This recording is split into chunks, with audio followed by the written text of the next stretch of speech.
And like I said, there's the bigger we get, we got more people coming at us. People are going to try to do bad things to us no matter what because they don't want us to succeed. Is we grew up so fast that we got so much attention, and you're not allowed to, in the corrupted market, you're not allowed to go fast. You're not allowed to pop out of nowhere and help people change their life. You're not allowed to do that. My name is Mr Mufareh, and I'm your friend.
I'm Mike Ellis, by the way.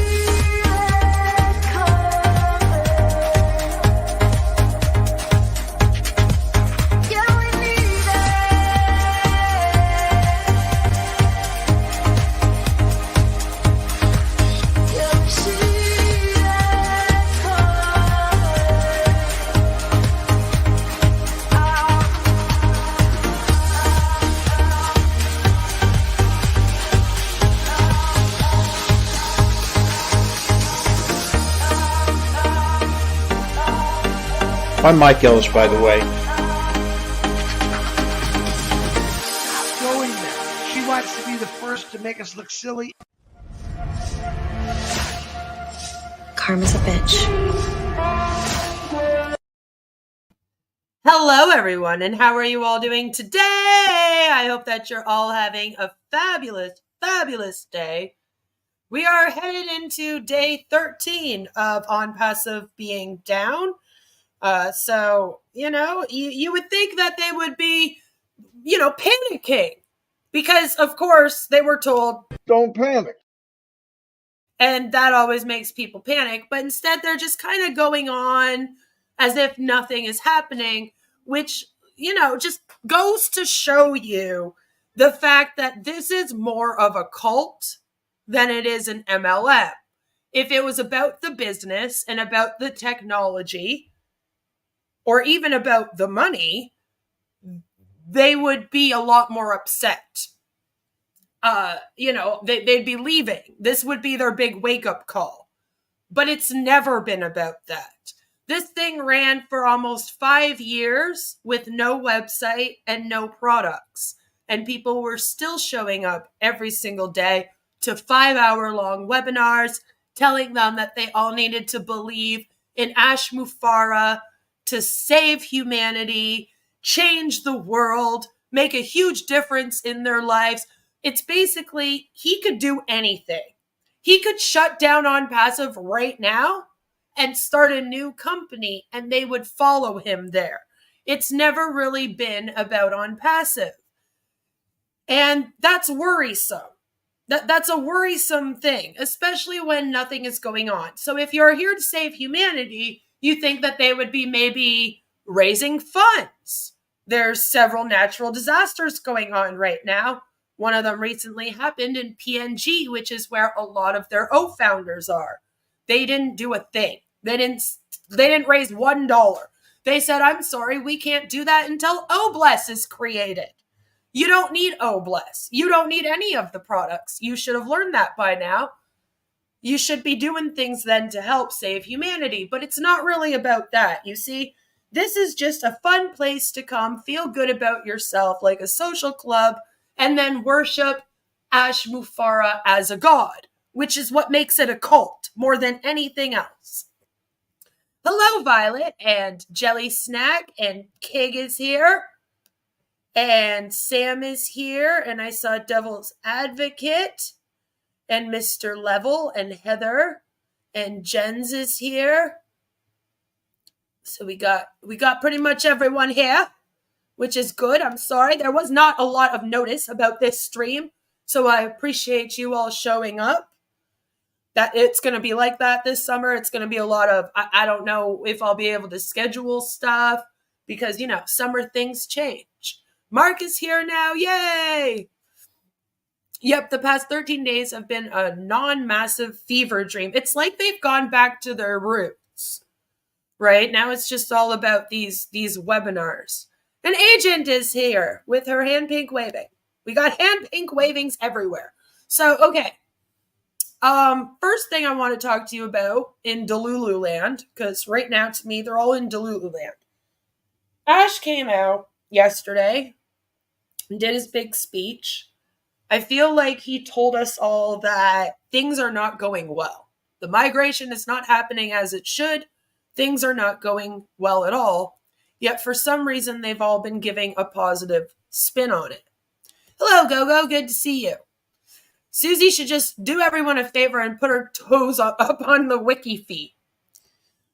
Sadly, Rob of Roblin Live has recently had his testicles removed. In an act of selfless generosity, Lynn has agreed to donate one of hers or his to Rob. That's nice of Lynn. That's so nice of Lynn. But there are some people that have questions, and I know that I recently showed you several screenshots of people, that they were kind of getting upset. So I just want to talk about this right here. This was posted up in a group, one of the main Onpassive groups, and it brings up a good point, especially since Ash did his big speech about emailing the other day. They say, I'm positive, but there are no emails from Onpassive coming to my email keeping me up to date. Too many pages. I don't know which to follow. It seems like only a few know something when we are all founders. And that's true. You would think that when a website is going to go down in a business like this, then they would get an email warning in advance explaining to them that this is going to happen. Everything's going to go down. They're migrating. And then some emails just updating them a bit. But in Onpassive, you're expected to go to 5-hour webinars daily and then try to figure out what's going on. Or you're told to just watch Marty and Chris and they'll let you know. So Byron, which is a name I've always loved, comes on here and decides to respond with, a few know something because they're plugged in. They pay attention to everything. They listen to every webinar, etc. And I feel like our buddy Byron here is trying to throw a little bit of shade, like, well, maybe if you would listen to every webinar and pay attention to everything, then you would know what's going on. And it's like, people don't want to have to go and watch a 5-hour webinar or a 3-hour webinar, not even a 1-hour webinar half the time, to try to figure out why the website is down. And there's also an issue because, as I've shown you guys before, and it's still like this, there's no real announcement on the page. When you go to the website, it's just a badly formatted site that doesn't say anything about moving, migrating, restructuring, nothing. Until you go to log in or register for the OES, and then the pop-up comes up. But most people aren't going to go that far, right? They would just go to the website, be like, oh, ew, this thing is formatted and it looks gross. I don't want anything to do with that, you know? So it's like they're not letting people know what's going on, which is what they always do. They never tell people what's up. And that's a major problem here, is that the responsibility is put on the top founders. But they never know what's going on either. So it becomes a big guessing game, right? Where Ash comes out, he talks in code, then Red and Chris and Marty try to translate what he says and make sense out of it. And then it becomes the telephone game. Remember the telephone game when you were a kid and you all sat in a circle and someone delivered you a message and then you whispered it in someone's ear and you know, it would go around the circle, and then by the end it would be a completely different fucking message. And the only way that you can combat that from happening and from misinformation being spread is if you ensure that you're informing everyone properly and about everything that's going on, so that nobody has to guess. Nobody has to like read between the lines as they're always told to do. Like, I shouldn't need a whole fucking Da Vinci Code to try to figure out what Ash is fucking saying about your website being down. You know, like, I should be able to go to the website and know exactly why it's down and how long it's going to be down for, have no questions, and go, all right, I know exactly what's going on, and go on with my day.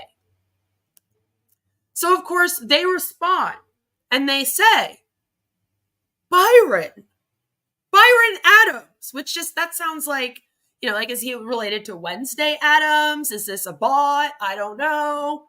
Just usually when you see first and last name, it's a bot, so I'm scared.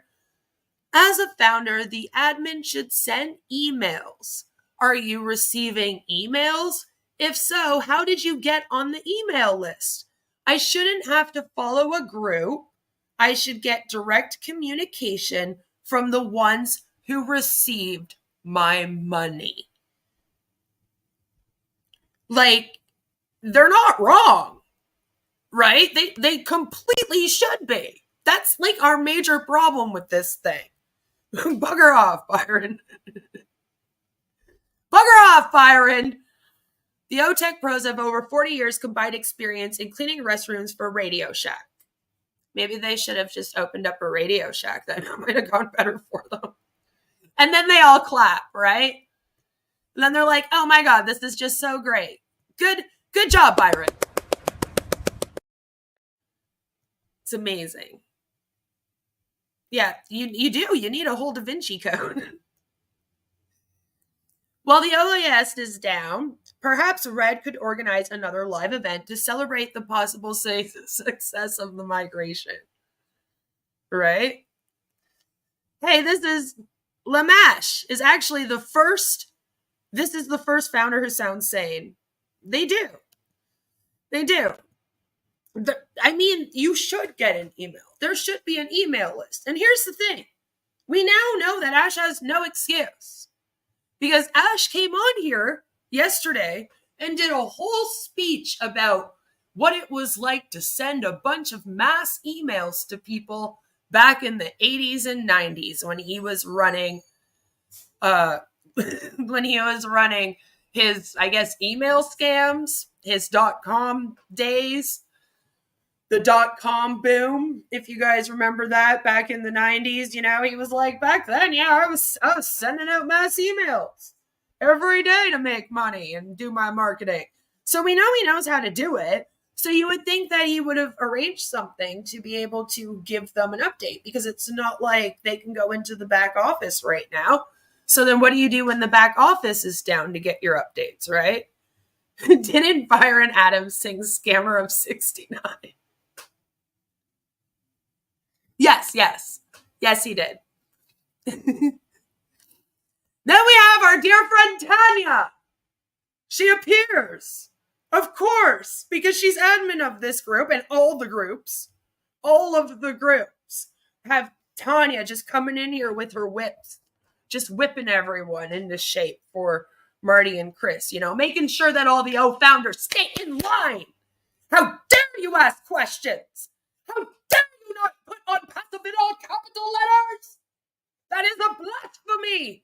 You are going against our Lord and Savior of the internet, Mr. Mufareh, sir. She literally pretty much says that here. She goes, we got to do the Tanya voice. Everyone's here really for the Tanya voice. We all know that, right? No, we are not receiving emails of the kind you are talking about. This company doesn't work that way. Okay, Tanya, it's not special.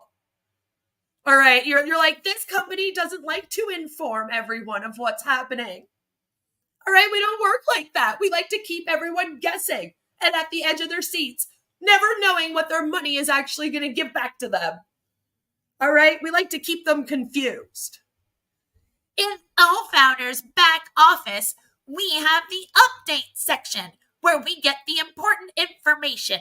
And from the corporate, we get messages on the pop-up messages in our OES. The OES is down, Tanya. It's been down for 12 days. How the fuck are you supposed to go into the OES for the pop-up messages and updates when it's down?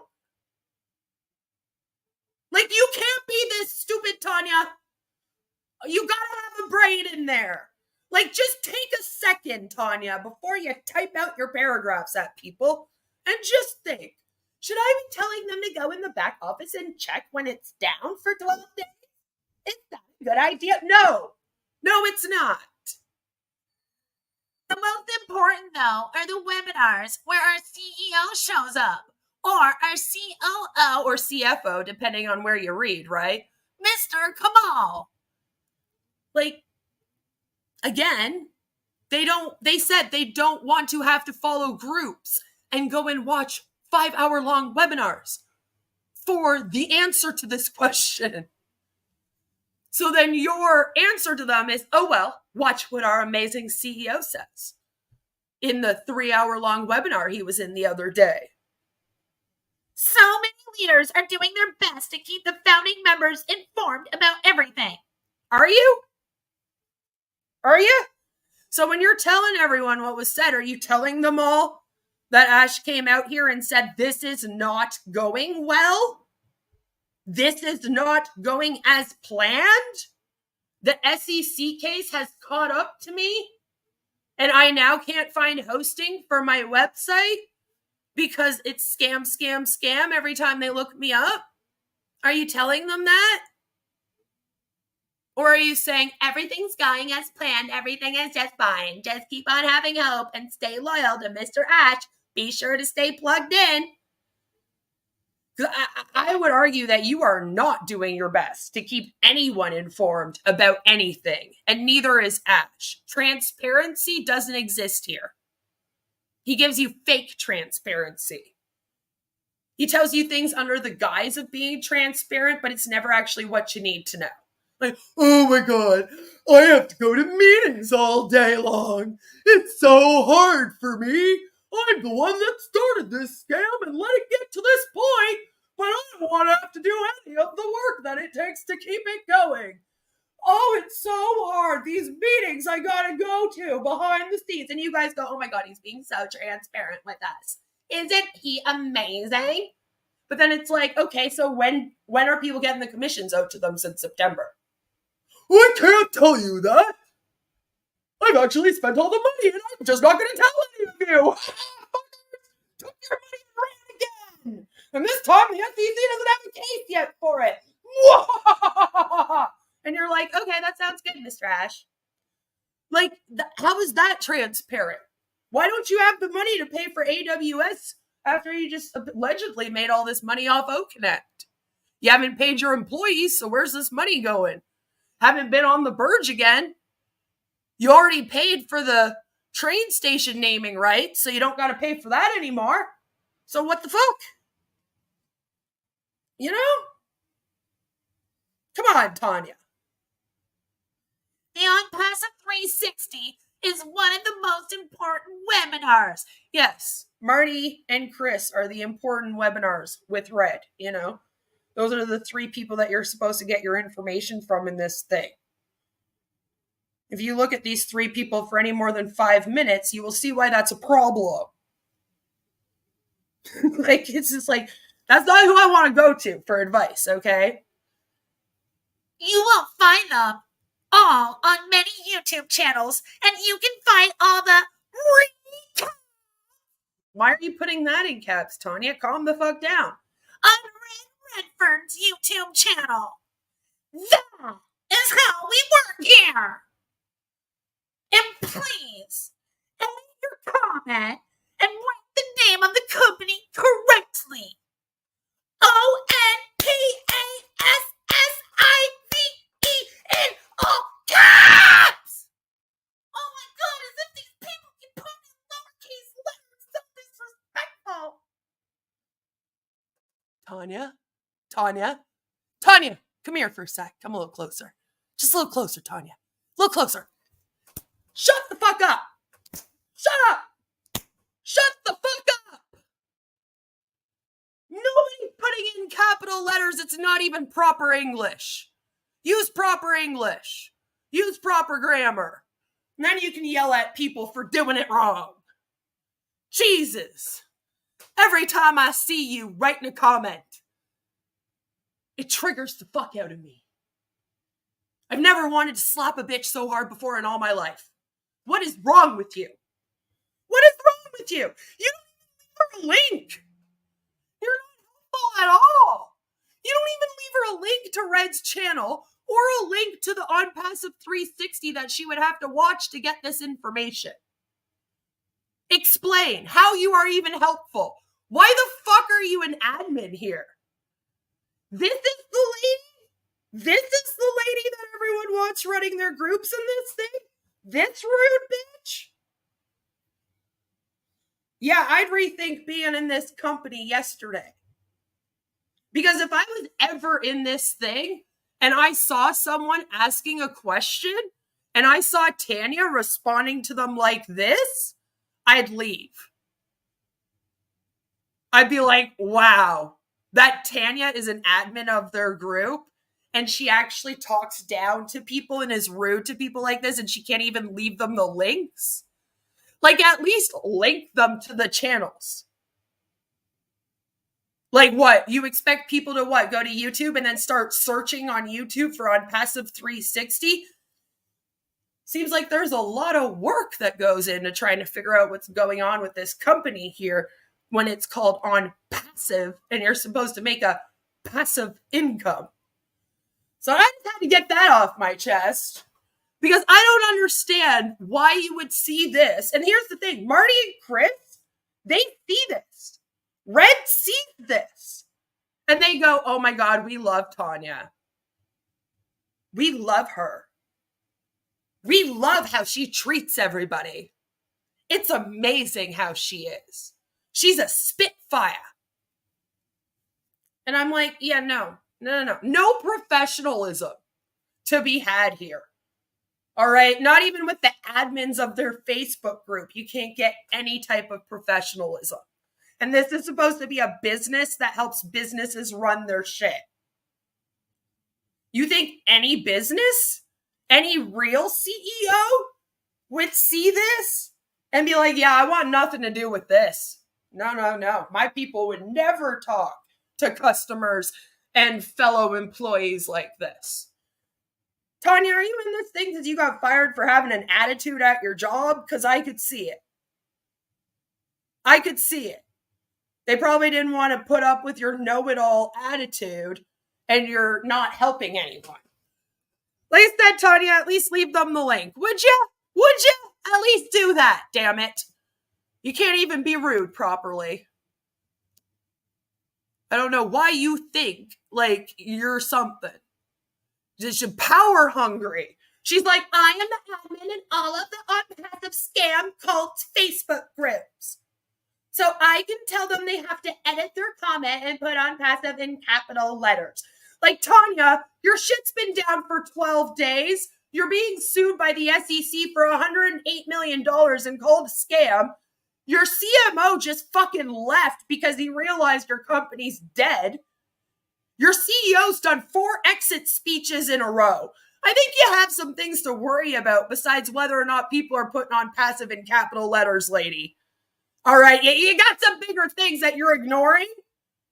Like, is that what it is? You have to concentrate on adminning that group because if you pay attention to anything else going on, it will break you? You know, I could maybe understand some of that. You know, I could understand some of that. But I cannot understand coming in there, being rude, not answering questions, not even leaving a link, and then getting told that you're like the best admin of the group. It's bizarre. It's bizarre. Nothing she writes is ever helpful or constructive. It's all written in the hope Ash will read it and recognize her blind loyalty. See, I feel like that's what everyone's doing. Even like the random people that pop into all of the Onpassive chats and they're just writing like nonsense and you're like, is this a bot or an actual person? It's like they're just there in hopes that Ash sees them there. And that's scary.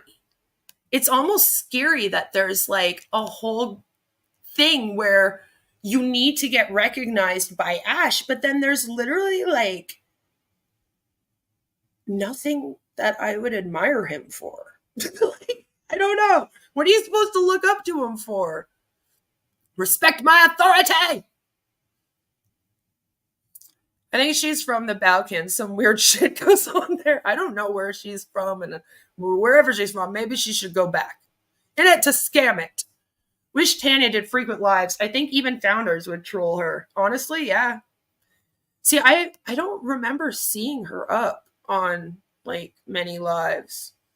You don't see her that often. Founders need to come together, especially the poor founders, and demand that Marty and other founders with SSI give up their government benefits to prove that they believe in Onpassive earning them money. The thing is that Marty and Chris and them, they're making money off of their AdSense.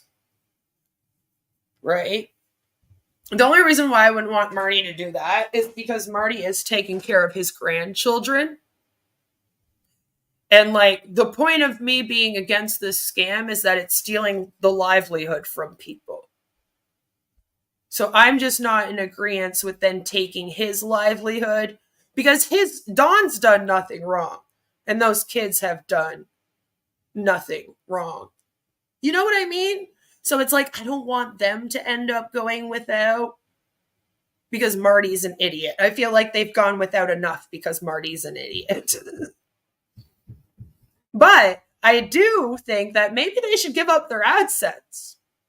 Now that I could get down with. Donating all of their AdSense to these places that they claim they want to help. That should be getting done right now. Like I said, you don't need Oblast to help people. You could just do that every day. They are paid shills. I mean, Ash did used to drop them large donos. So there's that. 99% not done, Mike. We should call him that from now on. Put your money where your mouth is. It's time to truly help the poor. I mean, they should. They should, instead of just talking about it, you know? So I thought that we would just give a little watch to their webinar from earlier. Because they're doing the recap of yesterday, and it's always very interesting to kind of see how they word what Ash says. I feel like 5 people could listen to Ash, and this is part of the problem, right? Like 5 different people could listen to Ash, and they'll get 5 different messages from him. And that's not how this should be. Like, someone goes out and announces something in a corporate webinar, everyone there should all understand it, all be on the same page, and all know what the fuck's going on, you know? But instead, it's almost like people all leave and they all have different interpretations of it. And all of the people in Onpassive are always positive. They choose to positively interpret it. Ash could come out here and be like, all of the offices have burnt down and this thing's closing down. And they'd be like, oh my God, Ash is going to create new offices. Like, it's craziness. It's craziness. So let's see how they talk about what Ash said yesterday, how they're now telling everyone. Remember, Tanya tells people to come watch them. So imagine that you are that commenter and you're the one that Tanya yelled at. So you've now come on to YouTube and you're like, oh, I finally searched out this Onpassive 360 channel, because again, it's not like she left the link to be actually helpful. So you have to go search it out. You come across it and you go, oh, perfect. A recap. Maybe now I don't have to sit through a 3-hour-long webinar. And then this is, of course, what you get is Marty and Chris in there. Hello, everyone. I hope you can hear me okay. As you can see, my little stepbrother is not here today. He's got stuff going on. He's okay. He's got stuff going on with his son. He's here in spirit. In fact, he's probably going to make comments. Anyway, thank you, everybody, for coming. I mean that. Yesterday, we had a 360, and my brother and CEO came on and chatted with us, and it was very powerful. I'm going to try to break it down the best I can. Obviously, you could watch it. It's on many channels, 10, 15 YouTube channels. But I wanted to take the time today to do kind of a recap of how my best interpretation of what's going on. And by the way, if I make a mistake and I'm not 100% accurate, you still have the video to go to, okay? Because I'm gonna give you a news flash. I make mistakes, okay? Carlos Cal's birthday today. I saw him yesterday. I said, I will shout it out. So I did. And one of my friends that I grew up with, little boy, 5 years old, 6 years old, I knew him. His birthday's today too. So although Chipper, his name is Michael, but I call him Chipper. I don't even know why. But anyway, thank you everybody for being here. As you know, as Chris says, there's many people we need to pray for health. Dawn, my wife, for one, she's going through some stuff. She needs prayer. My sister from another Mr. Robin Noble, as you know, ongoing. And we have a very powerful, and if this offends people, I'm sorry, that's who I am. And Rob Gorman. Like, oh, okay. I hate if I miss anybody because I hear so many. But anybody. I also love how he started off with birthdays, because I'm like, yes, every time that they do a webinar, what I'm really into is whose birthday it is. I need to know that right away. That we have been brought up in the last few days, the same. Okay, I pray for them. And if I missed you, I'm sorry. I had a lot going on. So plus the bird is screaming in the background. He does that every time I come on. Why? Anyway, yeah, let me go over the what went on yesterday. Now, as you know, I've been in here 5.5 years, okay? Robin, unfortunately, was diagnosed with cancer. So she's been going through cancer treatments. And we wish she and her voice the best. Yeah, 5.5 years. I used to say, man, I wish I saw this years ago. Maybe not. I'm here at the time I'm here. We all fall into place at a certain time. You know, maybe if I heard this 20 years ago, I wouldn't even have clicked on it. I wouldn't even have looked at it. You know, it's at the right time, at the right place, and that's what we do. And in the world here, besides me and my God, Onpassive was the biggest thing that happened to me. Besides, you know, the birth of my children, loving my wife, all that. It's the biggest thing that happened to me business-wise, or even family, because it turned into a family than anything I've ever done, online or offline. I mean that. And I met so many people. The sad part of it is, like we were talking last night, because we know thousands and thousands of people around the world, we also hear some bad news. People suffer, bad things happen. But it also gives us a chance to talk to people like this and pray for them. Sherry Green Here's is the thing, though. You've cultivated a community where people share their problems and their traumas. Like, I know thousands of people, and I am not inundated constantly with heartbreak stories and all kinds of stuff like that. There are tons of creators out here that run extremely successful YouTube channels with like 1 million fucking subscribers. Do you think that they have 1 million people writing them constantly and telling them all of their woes? I mean, I'm sure they have some, yeah. But it's not really a problem. You've cultivated that in your community. You told people that you would help them with their problems, and you sought after people that were going through things, people that were vulnerable. So if you're going to go and seek vulnerable people and people that are having problems and use that to manipulate them into this scam, it's kind of like weird for you to then turn around and come out here and be like, oh my God, we're burdened every day with people's stories. Because then you do shining the light, and then you want to have people come on to tell their story. So there's like a more mixed messages here. And it's kind of your own fault for cultivating that within your community. You tell people to trauma dump. You know? It's like you can't then turn around and be like, oh my God, all these people keep telling me their problems. It just doesn't look that great. And yeah, when you are preying on people that are elderly, they are going to have more health issues. It just kind of comes with that. And you're preying on people in areas where maybe healthcare isn't as available. It's like, Kate, you did that though. So stop complaining about it. Don't come out here and be like, oh, we're burdened with this and it sucks so bad. Another one, she's going through a lot of things. It doesn't matter what it is. God knows what it is. We ask for prayer. That's it. Okay. So. And see, and that's the thing too, is that like, that's another thing that bothers me that they do. Okay. If somebody in their audience is going through something and they let them know, they'll come out here and like blast it.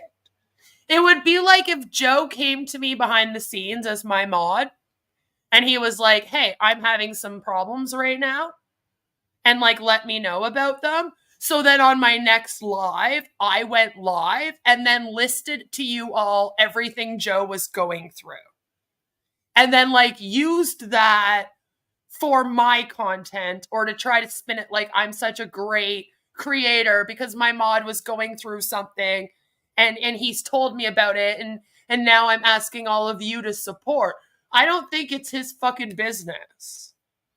Like, my whole thing is, if you tell me something, it stays behind the scenes. If you mention it in the chat, that's one thing. If you want support and you come in the chat, you go, oh my God, Queen, today's been really hard.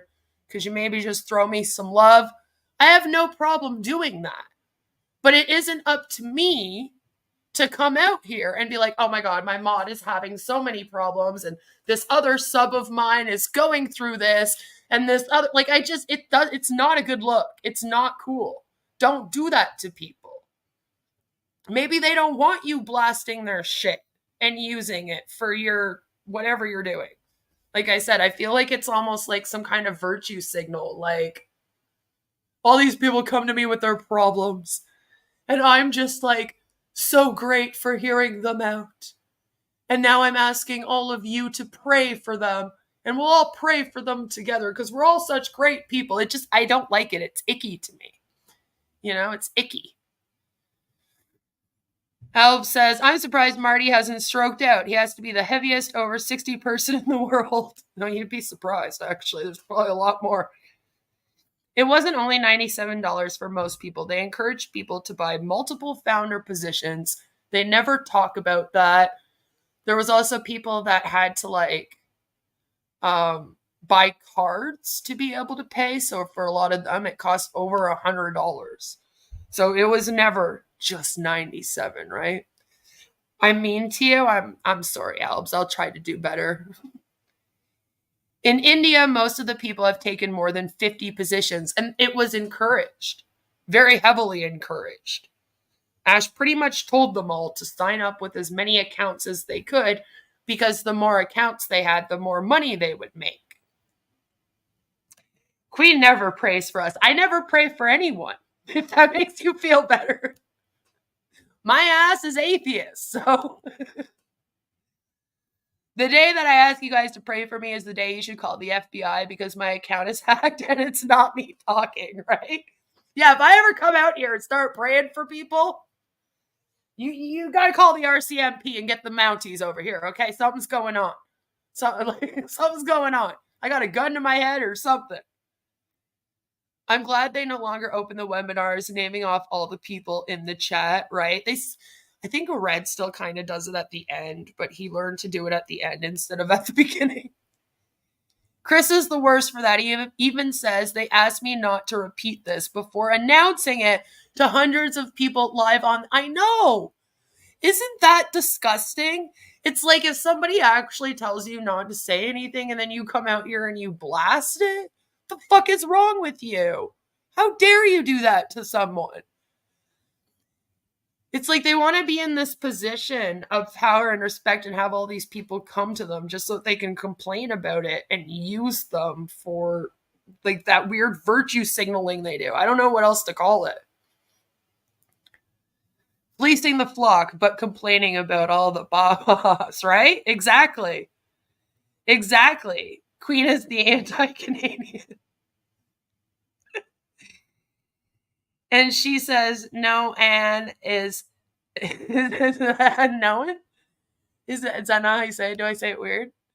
Marty names off a bunch of people at the end of this one, if I remember right. Yeah, they usually save it for the end now, because I believe that people were complaining to them. Like, even the Ofounders were like, the first 15 minutes of all of your webinars are you just saying hello. Could you not do that?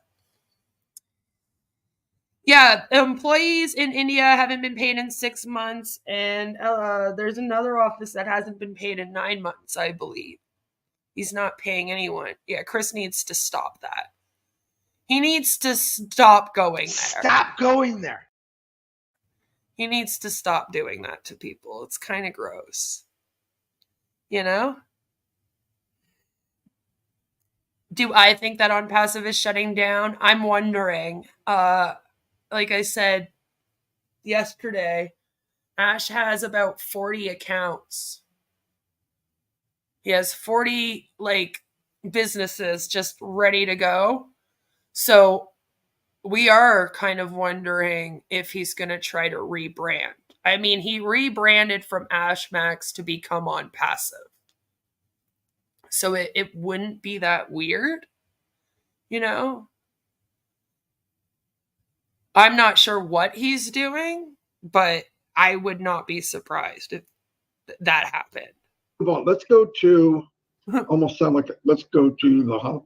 Anyway, yeah, I'm going to go over what happened yesterday. I'll do the best I can. And one thing I don't want to bring up, but I have to. Okay. Lystra. We all know Lystra. I haven't seen her here yet. But she has a new word. Swum. Swum.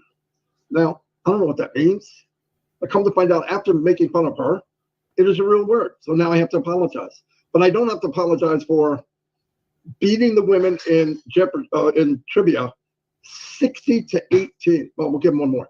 60-19. I shouldn't bring that up. It's childish. But I'm childish. And we want them. Uh-oh. Listeners here. I'm in trouble. But she can swim like the... And King says, I don't think they're shutting down. I think this is genuinely their peak performance level. It is kind of sad to think that their peak performance would have been right before everything went down. And like, that's as good as it's going to get. The best of them. Ask her. She's a swammer. I'm sorry. I guess I know so. she's laughing right now, but she's probably doing this. Anyway, I love Lester. I love thousands of people, really. Anyway, let me get started. I'm goofing off. Anyway, He needs to can you use spell the word? screen, probably. Are you being smart, Jean Oliva? All right. She asked me if I could spell the word. Okay.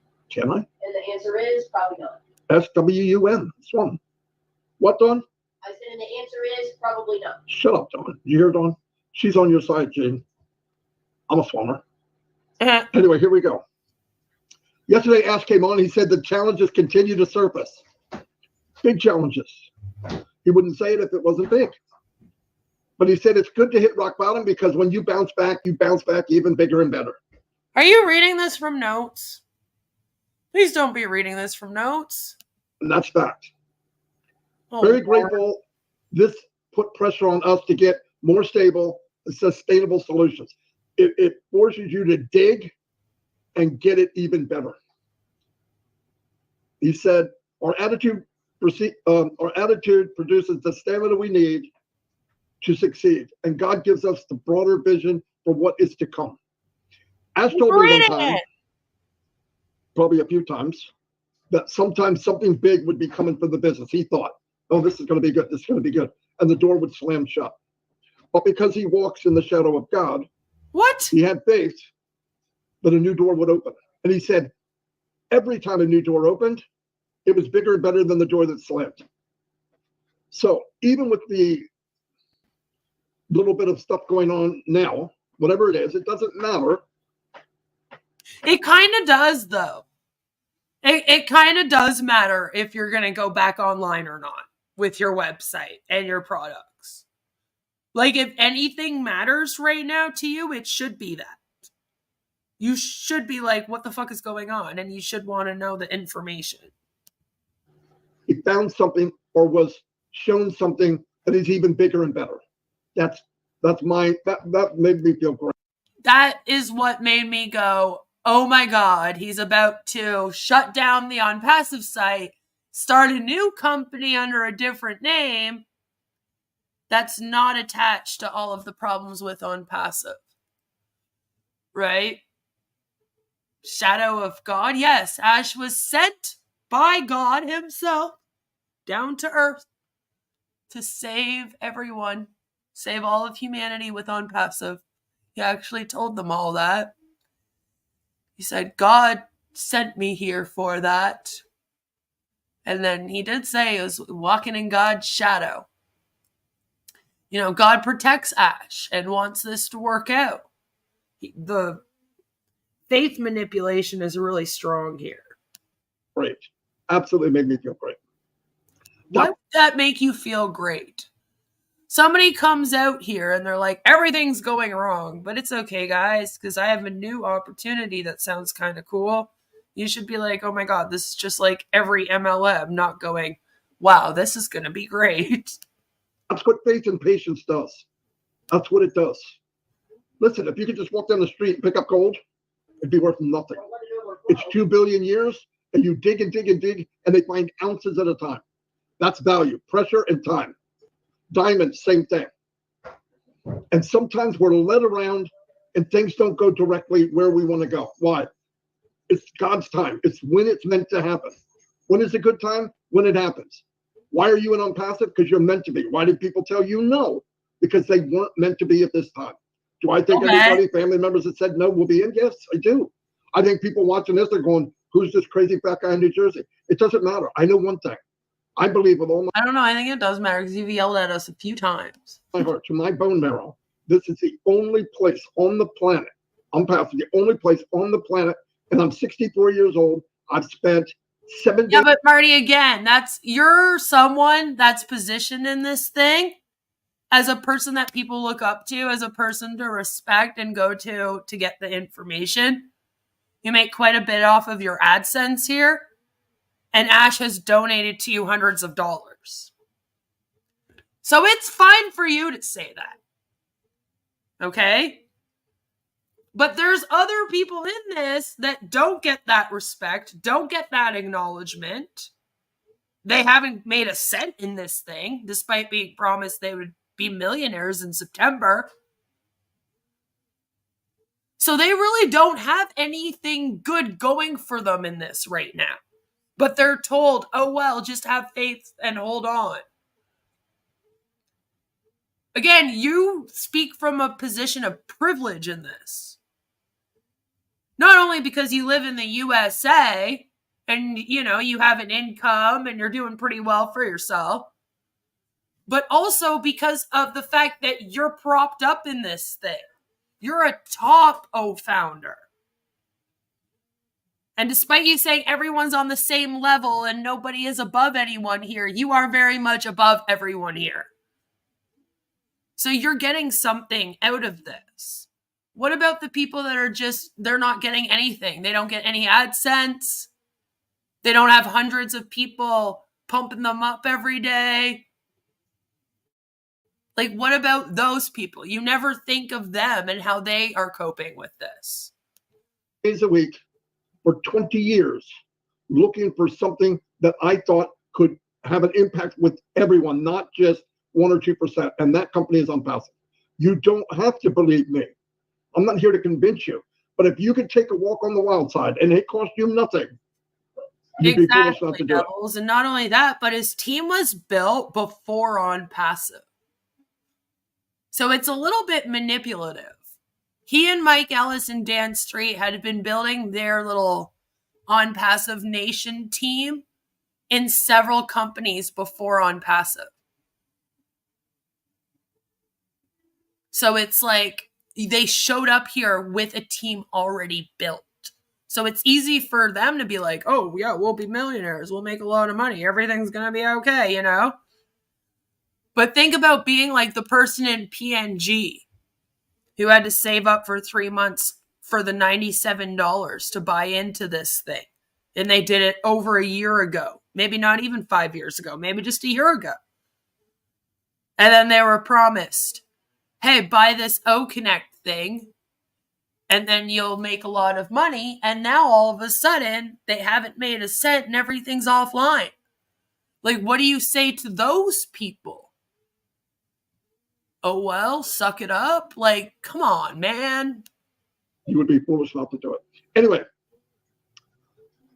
he said we need to focus on direction, and our team is doing everything to bring our site back as soon as possible. So there's your question. The site's being worked on. It will be back as soon as possible. Okay? They want it back up. That's a guarantee. We must be respectful to your intelligence and keep you updated on all that we can. We don't want to beat ourselves with our own words. What that means is not everything can he say out in the open, nor should we expect him to. Listen, we've got to know things that we didn't really need to know. You have faith in the CEO. The CEO is doing all the work for us. And he does have to tell you, though. Like, the fact that you guys are like, this man never has to tell us when we're getting any products or when we're actually getting paid or when the website is going online. Yeah, he does. You handed him money to run a business, right? And now you can't do that. So he kind of owes you something, doesn't he? And then you'll say, oh no, he's given us O-Connect for free for several months, blah, blah, blah. But you didn't make any money off of it. Maybe if you were making money off of it in the meantime, then that would matter, but it doesn't really matter. We're going to share in the revenue. If you want more than that, why? Right? Why? Ash gave himself no way out. He wouldn't quit no matter what. Do I think that's true statement? No, I know it's true. I know it's true. But here's the thing. Here's the thing, though. When you've already broken the law several times, when you're already being accused of fraud and of running a pyramid scheme, when you're being sued for $108 million, all right, and the person that you hired as your chief marketing officer says, this thing ain't going anywhere, I'm leaving, and then your shit's offline for 12 days, maybe you should just refund everyone and throw in the towel and quit. Here's the thing, sometimes quitting is good. You should always quit things that are not good for you. It's a good thing to be like, we should quit this right now. Before we shouldn't just keep stringing people along. We should cut the crap now. Like, if anything, I would have more respect for Ash Mufareh as a man if he could come out here and admit to that than I would if he just went, oh, we're just going to continue on. I'll just keep opening up new companies and the SEC will have to keep chasing me around. And then I'll never pay anyone because there'll always be a pending case. Like, no, I don't want that. And you shouldn't either. You should have a problem with that. Average person would have jumped ship years ago. We don't know his journey. One day we may, right? And I think we're going to go, whoa. That's what I believe we're going to do. And he said, I want to give you updates. And he also wants, when something is there, it's there. Not it's coming. This is the title, 1 week, 2 week. No. Boom, it's there. And that's what we're going to start saying. And that's going to be awful if you ever do actually get this business up and running. Because the reason why companies like MLMs and other companies tell their salespeople of things coming soon is so that they can promote it. Are you not a marketing genius? Mr. Ash Mufareh, not a marketing genius? Does he not understand promoting a product coming out before it reaches the market? And how that actually helps it? That's weird, isn't it? Shouldn't he understand that? Boom, boom, boom. Boom, Okay, boom, boom. We can't ask for more than that. And during this time, we can wait. We have each other to have fun with. We talk to each other. We learn from each other. We cry together. We laugh together. We joke together, whatever. That's what we do. If you want to be part of somebody where you're not alone, or you're the black sheep of your family, or people think you're Take crazy, care, Mark. come to the Nut House. You'll have fun here. I love it. Am I different than most people? You freaking right I am. I don't want to be average. Onpassive is not average. The average person didn't say yes. That's what's up. That's what's up to me. Anyway, when we say something, it has to be in line with reality. By design, we are not exposing everything to the public. Please. That's a great idea. I believe that 100%. 100%. Look what's happened now. Even when you come out and try to tell people what's going on, people twist it. They say different stuff. When it comes, you either believe in Ash, you believe in the vision, you believe in this journey. And if you don't, leave. And if you don't, leave. But then you're not going to take any accountability for why people wouldn't believe in this and why they would lose their faith in this, with the website being down for 12 days, a lawsuit, and their CMO leaving and no one getting paid their commissions, and employees not being paid their owed salaries. Oh, okay. You know what? Everyone should just believe in Ash Mufareh. Believe in him like you would a god. That's what this is really about. Make sure that you have loyalty and faith in Ash. It doesn't matter what he gives you or doesn't give you. Why are you selfish asking him for things? You should just believe in Mr. Man. Mr. Man is here to save the world. He'll do it all. So believe in him. I would not stay here if I didn't believe what I think we're joining a religion instead of an Onpassive MLM. And Ash Mufareh is supposed to be the god. That's what that sounds like. Don't worry about the website being offline. Don't worry about the fact you don't have products. You can't sell anything. You can't recruit. And you're not making commissions. You either believe in Ash Mufareh or you don't believe in Ash Mufareh. Like, I'm scared and I want to run away. believe. No way. I'm not forced to be here. I want to be here. And most of the people I talk to and most of the people here want to be here. Want to be here. So, boom. Who said that making a life-changing company would not have obstacles? Of course. If we believe in our heart how powerful this company is and what it can do to millions of people. Right? Like, I swear to God that would happen though, Wes. Wes says, Ash could go on 360 and say, I'm stealing all the money and moving to Dubai. Good luck getting anything out of me, losers. And the next day, Marty would be here singing his praises, reminding us to hang on and just believe. It was just a joke. Just like when he did his big I Quit webinar and he had a big temper tantrum and told everyone that they weren't respecting him enough because they held him to his deadlines and his word. And that's not fair to do because, you know, he's just an inventor that's just here trying to save the world. You just got to believe in him. So he was like, I quit. And then everyone was like, oh my God, he quit. And they were like, no, guys, he was joking. Why didn't you guys take his joke properly? The gaslighting is unreal. Can Ash even refund people unless it's in crypto? Probably not. Probably not. He can refund crypto. He's got millions of dollars in crypto in accounts. That's the funny thing. I can only wish that it was a real situation. If it ever does happen, I'll be sure to share with you. That's so nice, Albs. They're talking about OnlyFans. Sam's opening an OnlyFans. You know, Albs wants it. It'll be cute. Maybe they can changing millions of people's lives. How rough would it have to be to make something like that? Horribly rough. Right? Hills and mountains and mud holes and rain and sleet and hail. And when you come out, you get what you believed and what was being worked for. Do you? Do you though? He said behind the jam, whatever's going on. Do you get it? Because it's like, I feel like we've already done this several times. Just like we've already had new versions of O Connect out like 3 different times now. But they act like there's only ever been one version of it.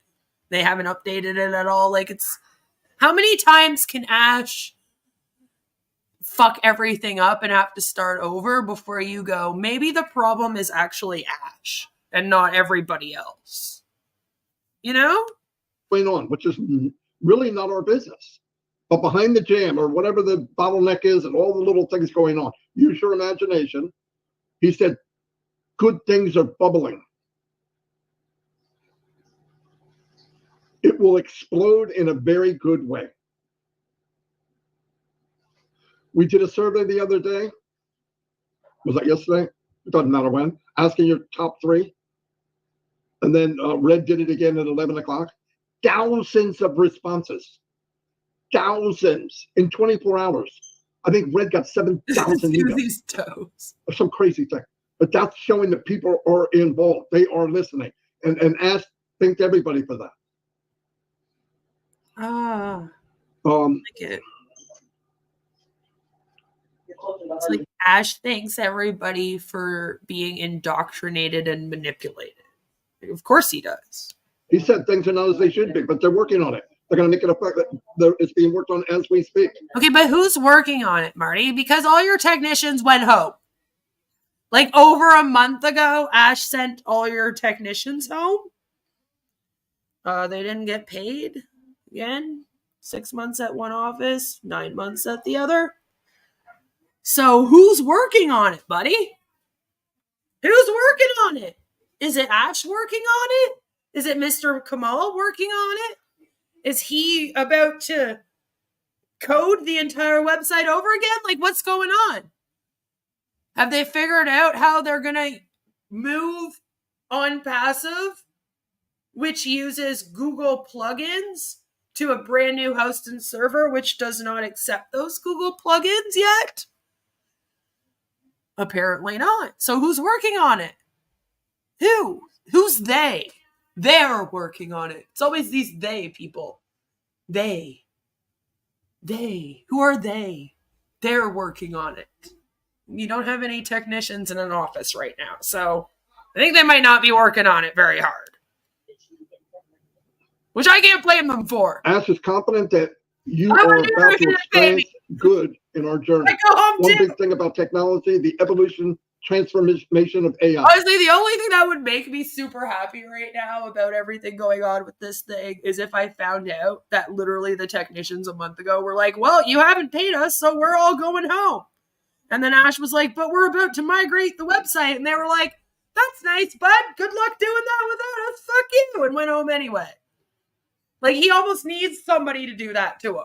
He seems to think he can just get away with anything he wants and take advantage of anyone out here and then as long as he has Marty and Chris in red to come out here and ensure everyone's still singing his praises, and he's got Tanya and all the groups screaming at everyone, then he can just continue as if, nothing bad has ever happened. But it's like, no, he needs to have an actual consequence for his action besides the SEC case, because he seems to think that he can twist that and be like, oh, it's just big corporate America. They're so scared of little me coming out here to save the world. And it's like, oh my God, he won't even take accountability for that. So maybe if his technicians went on strike and left and were like, pay us first, or else we're not migrating anything, then he would realize that he can't just use and take advantage of people and manipulate and gaslight them and have them stay loyal to him and do his dirty work. What is AI and where is it going to take us? We are seeing that everyone has a different application of AI. AI is a quadruple lane. Many people can find their lane of AI. You're not going to overlap. It's huge. It's like Onpassive. It's like people. It's like people here. Everybody here can find their lane and fly like an eagle. Guarantee it. Don't worry about, well, you did it and I can't. If you start up with a sentence, I can't, you can't. You're 100% right. So don't do it. Say I can. Say I can. And it's possible. If you can't make it on passive, business-wise, money-wise, financial, you're not going to make it anywhere. My opinion. As said, he had a system at one point that he sent out 80 million emails daily. He said, give me a link, I blast it, you make money. That is unheard of. Now, what did he say? When this happened in the early 2000s, late 90s, I guess, there was no spam thing. There was no, it was open. He found a way to do it because that's who Ash is. And just, he sent out more emails than Groupon or Groupon. I don't even say it right. That's disgusting. That's amazing. This type of marketing is dead. He's right. If you do an email, I know people buying email stuff and they send out tens of thousands or hundreds of thousands. I've been through that. I had 50 Twitter accounts. 50. I had an automatic tweeting app. Oh, yeah? I had an automatic retweet so that it went back to the top of the page. I could get 250,000 views on a video for somebody else years ago. Oh, yeah? Things change, and you have to change with it. That's why marketing is so difficult. I hear people say, I made this, I made this, I made this. When? Late 1990s and early 2000s. You won't be able to do the same thing now. Not with the same way you're doing it. You have to modify. That's what happened when I was learning how to market with Mike and Dan. Okay, but it's not like Mr Mufareh came out here and ran a successful business in the 80s and 90s, and then he somehow went and lived in a cave somewhere, and then came out 30 years later oh my God, what is going on in the world? I have no clue. Oh my goodness. And then started Onpassive. He's been out here the whole time. Apparently, he's been doing marketing companies since the 80s. So has he not learned how to adapt and grow while time has passed? I have. I remember when the first computer labs were being installed in public schools. I was in grade 6. Nothing was done with computers before then. Had to learn how to use computers, and then you have to adapt as you grow. I don't understand how he's not doing that. Did he go and live under a fucking rock somewhere? And he didn't have the chance to learn and grow as these things were happening, and he was in this industry? I'm confused. Because then maybe you'd have an argument. Oh my God, guys, listen. It's not like back in the 80s and 90s. We're in 2024 now. Marketing has changed. It's okay, but he's been marketing this whole time, apparently. So what, has he not marketed since the 90s? So that's also a lie. It was changing as I was learning. Yeah. It was a fight. It was a battle. And then at the end of it, I turned around and said, okay, we got X amount of people on our team. We're kicking it. Now I'm going to duplicate what I did. Freak, I couldn't do that. Nor can anybody else. If they could, they would. They don't care. Most of them don't care. I met a lot of people who are so-called gurus are beautiful people. They really want to be able to do it, but it's not possible. What? In Onpassive, it's possible. I don't care what. No! Okay, Marty. Marty, everything's down. Everything's down right now. Like, what do you mean? What's possible here right now? What are you doing? How can you even say anything is possible in Onpassive at this moment in time with everything down? You can't even log in. Logging into the back office isn't even possible in Onpassive right now. So how is anything else possible? I don't understand. Modify? Yeah, let's stick decals on sports cars, right? Everyone has always hated bulk email spam and spammers. The anti-spam laws and regulations were broadly popular with everyone. And now we know that Mr Mufareh was a part of that problem. Right?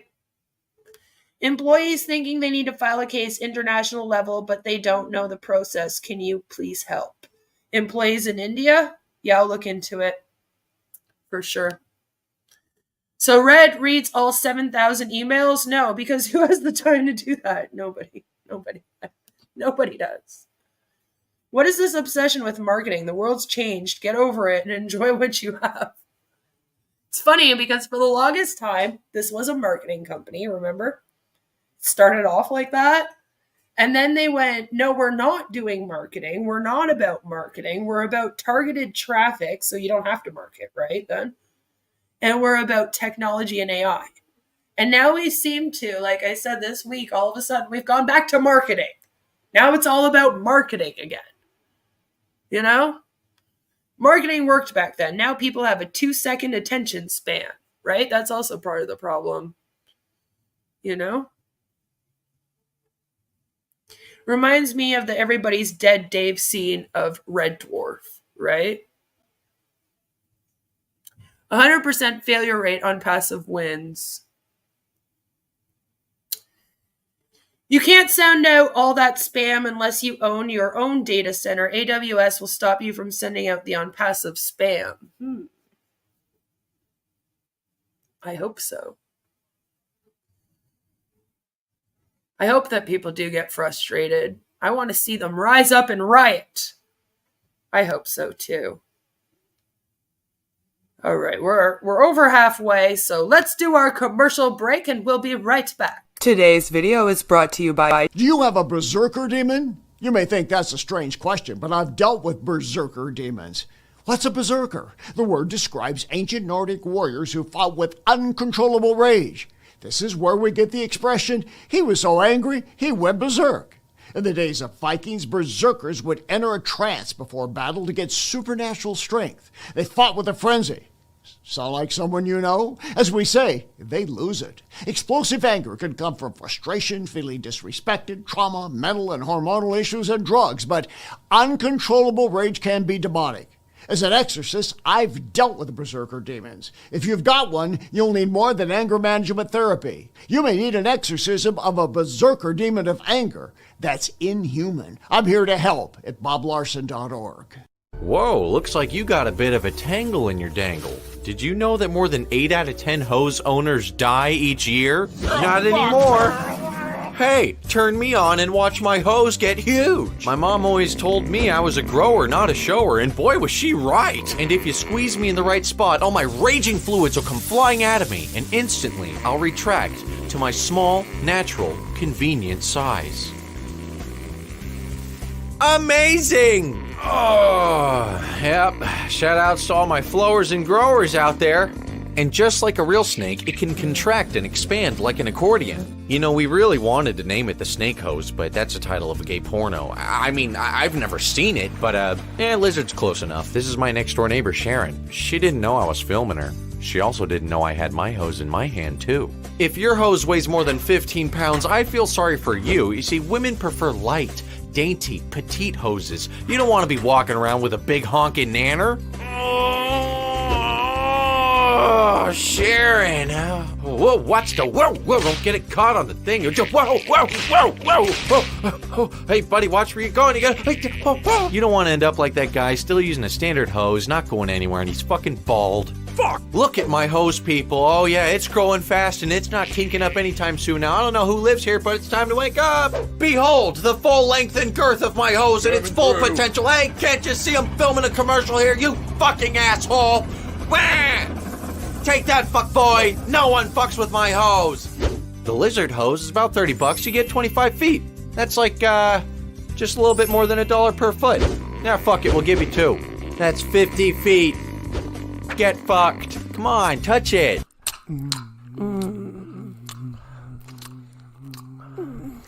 Wait, do you have a condom? You don't have one somewhere?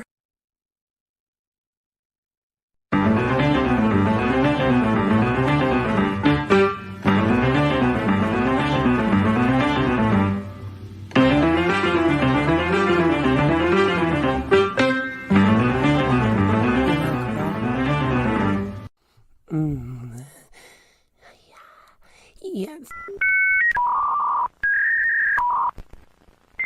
Oi, excuse me there, sir. Do you have these directions? Sure, you just go down that way and make a turn.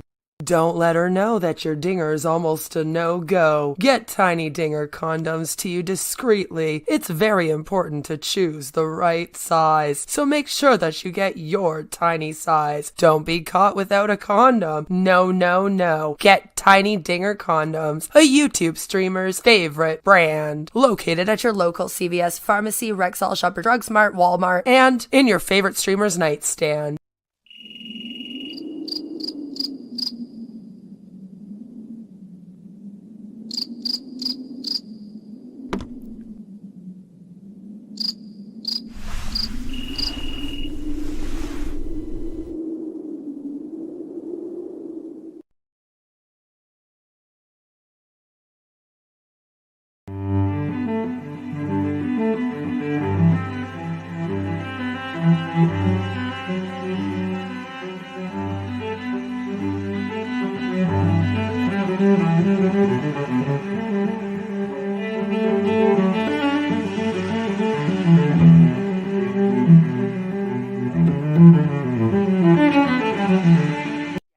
We get it. You're into feet, and not many girls are also into feet, but you finally found your dream woman. We got your souls covered now. Brought to you by the same people who brought to you Tiny Dinger condoms, trademarked, a YouTube streamer's favorite brand, and the same people who brought to you sexual endorphin spray, trademarked. We have now created the foot fetish Fantasia spray. When you're rubbing on her toes, take a deep breath in and smell the sweet aromas of the toilet bowl, the tire shop, dead flowers, and your nana's perfume. After all, it will turn you on more than just her pinky toe will. This little piggy has been to the market and grabbed themselves a bottle of the foot fetish Fantasia spray, trademarked. It made it so much easier to wake to my ex-girlfriend's feet after she posted up her beach trip vacay photos. Grab your bottle now and make that nasty foot fragrance vanish just like a ghost. Located at CVS Pharmacy, Shoppers Drug Mart, Rexall, Walmart, Kmart, Chaz R Us, and in your favorite foot fetishist nightstand. Are you getting upset with people's freedom of speech and consumer protection laws that allow the public to speak out about your scam? Are you giving YouTube creators false strikes in order to continue preying on vulnerable people? Is it getting hard to hold it in? Hold in all the bullshit? Well, introducing Tiny Digger diapers, the adult diaper designed for the man baby deep down inside who's always on the way to the top where his ears will pop. With our FlexiFit technology, Tiny Digger diapers moves with you whenever you sit on your chair, sit in your RV, sit on a boat, or sit in your home office paid for by the people you scam. The Secure Lock core offers unmatched absorption for when you're full of shit, which is most likely all the time. These diapers keep you dry and comfortable so you can attend all 500 hours of webinars this week and not miss your chance to sign up a homeless man to your scam. Maybe he also needs the diapers, huh? Brought to you by the same people who brought to you Tiny Digger condoms and Fantasia foot spray. Buy Tiny Digger diapers today. Located at Shoppers Drug Mart, Rexall, Walmart, Target, your local CVS pharmacy, and in your favorite con artist nightstand. No matter where your day takes you from webinar to webinar, you will always be dry and you won't have to cry. Thank you for listening to a message from today's sponsor. So, Jesus then made an interesting comment about the people that are in India not getting paid.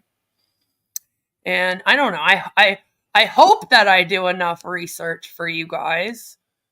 maybe I don't, but I did recently do a live stream where we were looking at the labor laws in India, where we were trying to find out if they have similar child labor laws.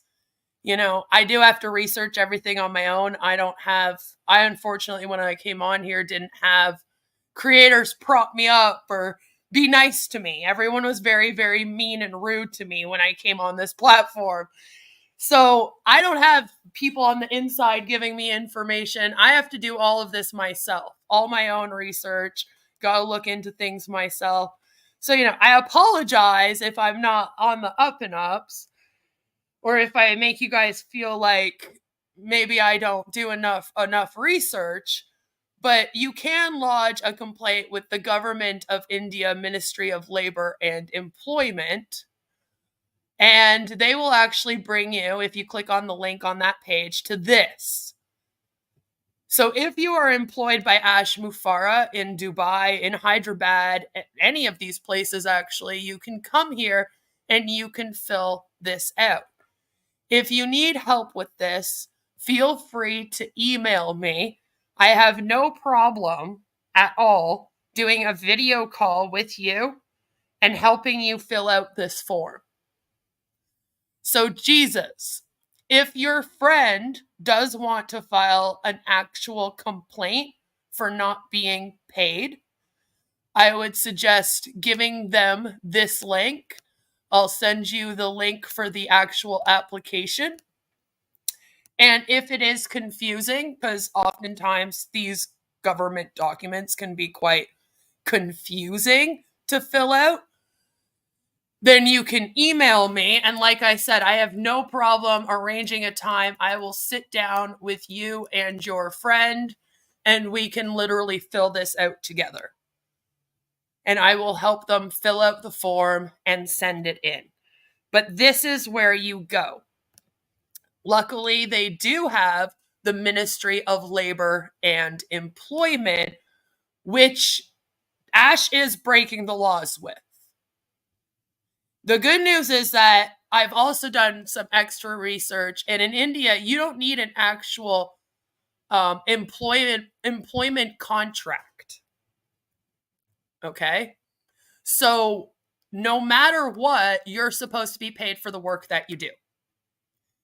So even if Ash fucked up the hiring paperwork in employing them, they're still owed any salary or payments that he is owed to them. I'm unsure if he agreed to pay them a salary, or if he's paying them a paycheck every 2 weeks. But either way, he's breaking the law by not paying his employees.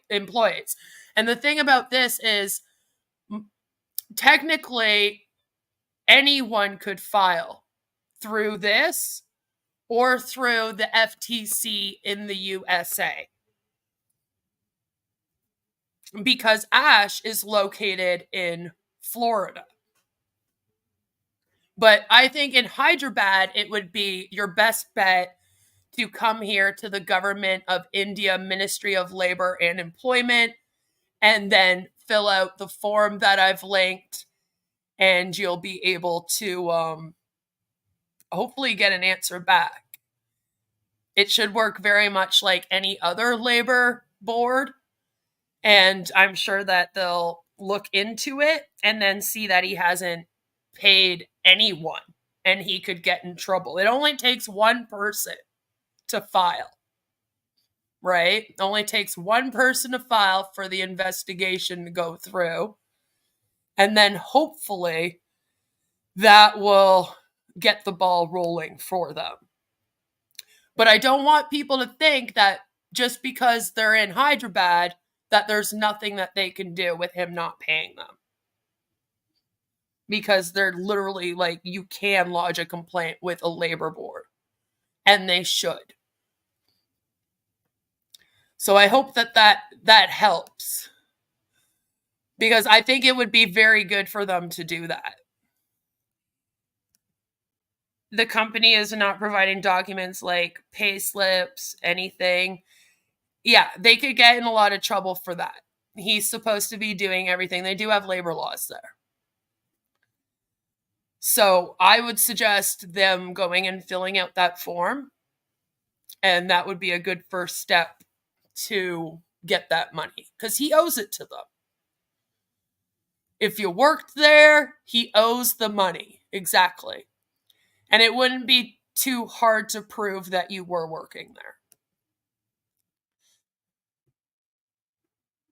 Business you have, what product you love, you bring it to Onpassive, you make a package, whether it's O-Create, O-Connect, O-Trim, whatever you put together, and you invite people to the product you love in the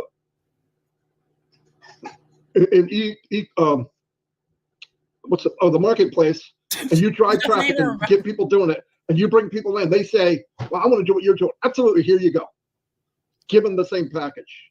That's duplicatable. And like maybe if you didn't have O Market and O Shop and O everything else, then you wouldn't get so fucking confused about the name of your product. Because they have like O Shop and then also O Marketplace. And I'm like, why? So not just the same fucking thing? It's duplicatable. First time in the history I've ever seen. 50 years. That's fact. That's fact.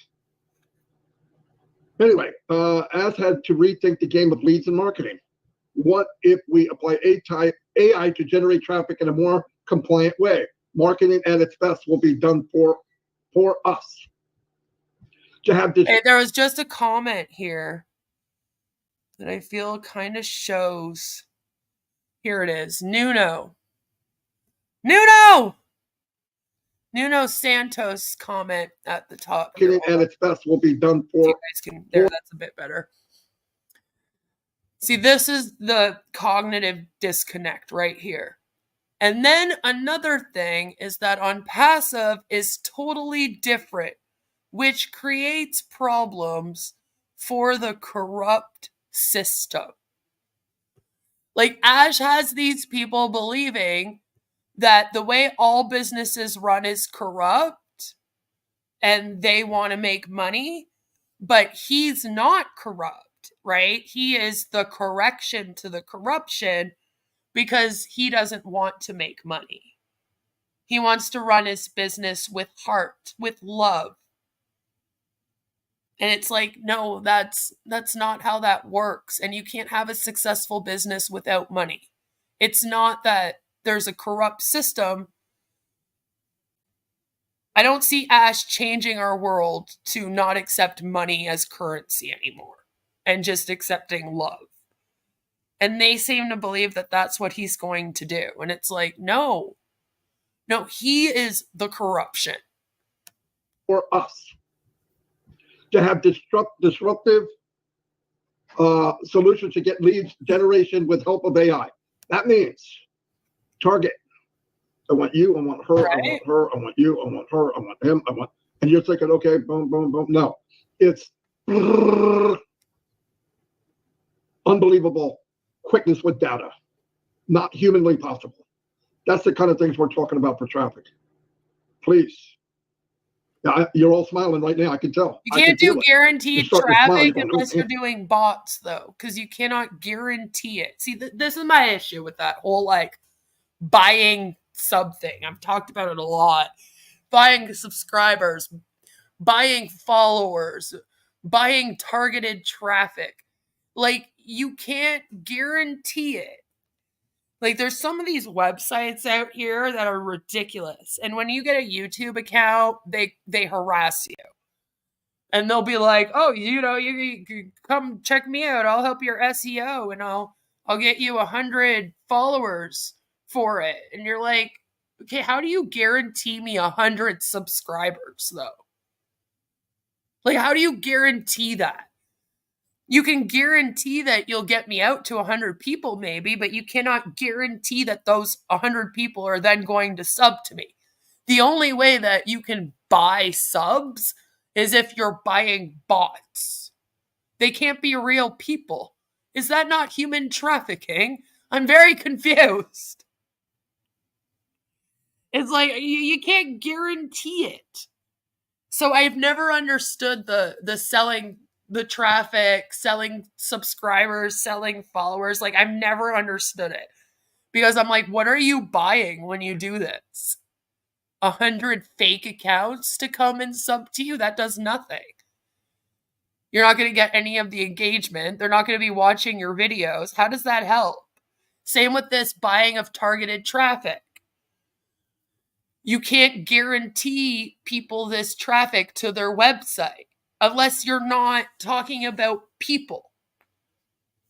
Like, the only way would be if you made a whole bunch of bots that were very interested in Onpassive. Or if the same, 100 people are just recycled over and over again. And it's like, I don't see how that's going to grow your business at all. How does that grow your business, Corrupting the corruption consistently. That should be their new logo.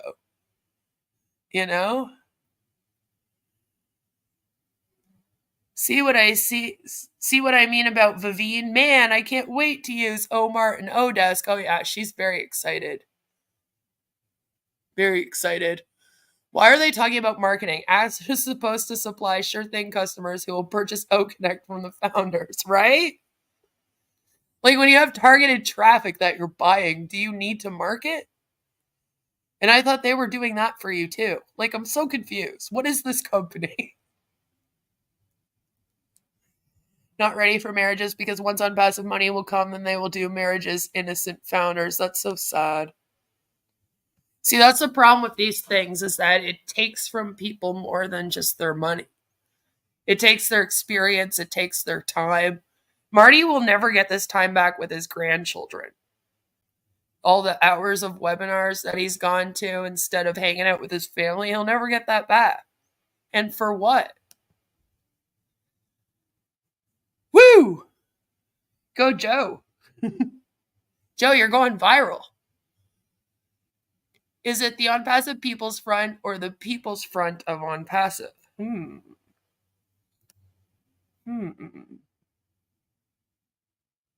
I don't know. They have computer centers in India and Southeastern Asia that are real people. 10 people, each with 10 phones, each with a different account. Yeah. Ma'am, what will be the way which pending commission has not been released? Now migration process is going on. Is it possible the migration process will complete this year? Migration processes usually don't take any more than 48 hours to do. The fact that it hasn't been done tells me that they're experiencing larger problems than just migrating. You probably will not get your commissions until the SEC case is taken care of. Unfortunately, this is starting off this company with being minus $108 million already. I would not bet on it happening this year, and I would come up with a plan B and maybe leave and cut your losses here. If you want my honest opinion. They're going to keep stringing you along and making you think that it's coming soon, but they've been doing that for 6 years to people. And as you can see, it's not going very well. I think it's very mean to tell people that they should bank on this with what's going on right now. You can definitely get guaranteed traffic, the low quality joints that won't convert into real money. Yeah, I feel like if you're doing that, there's no way that it's going to actually make your business successful.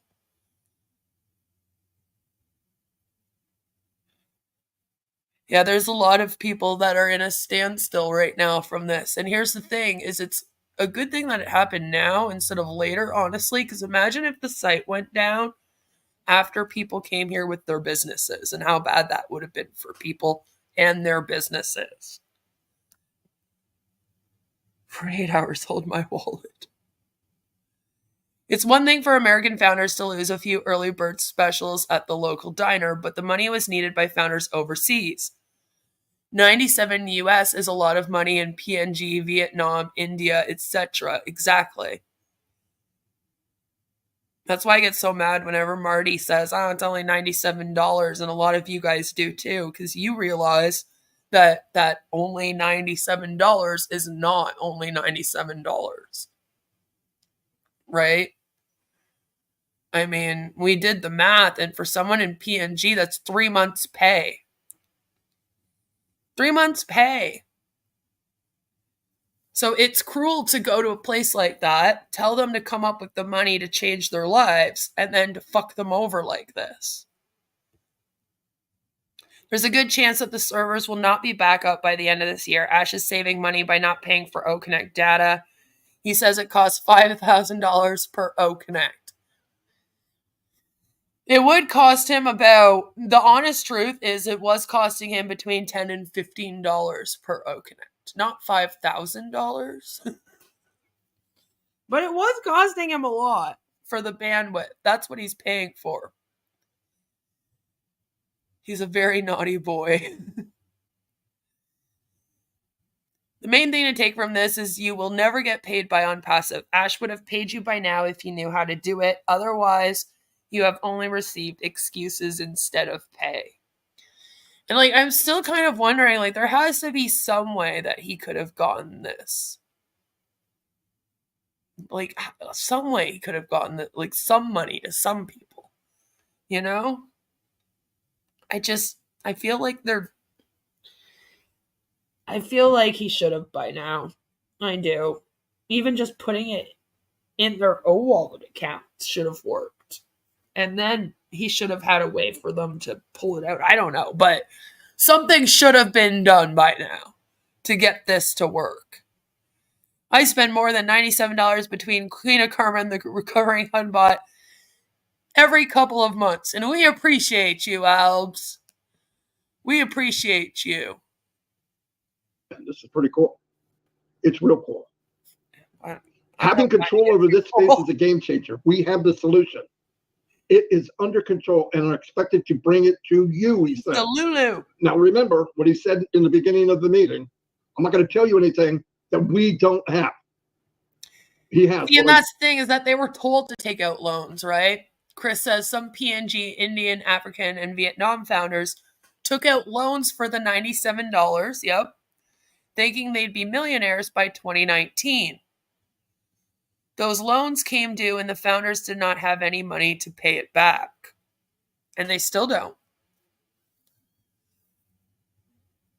But they don't care. Right?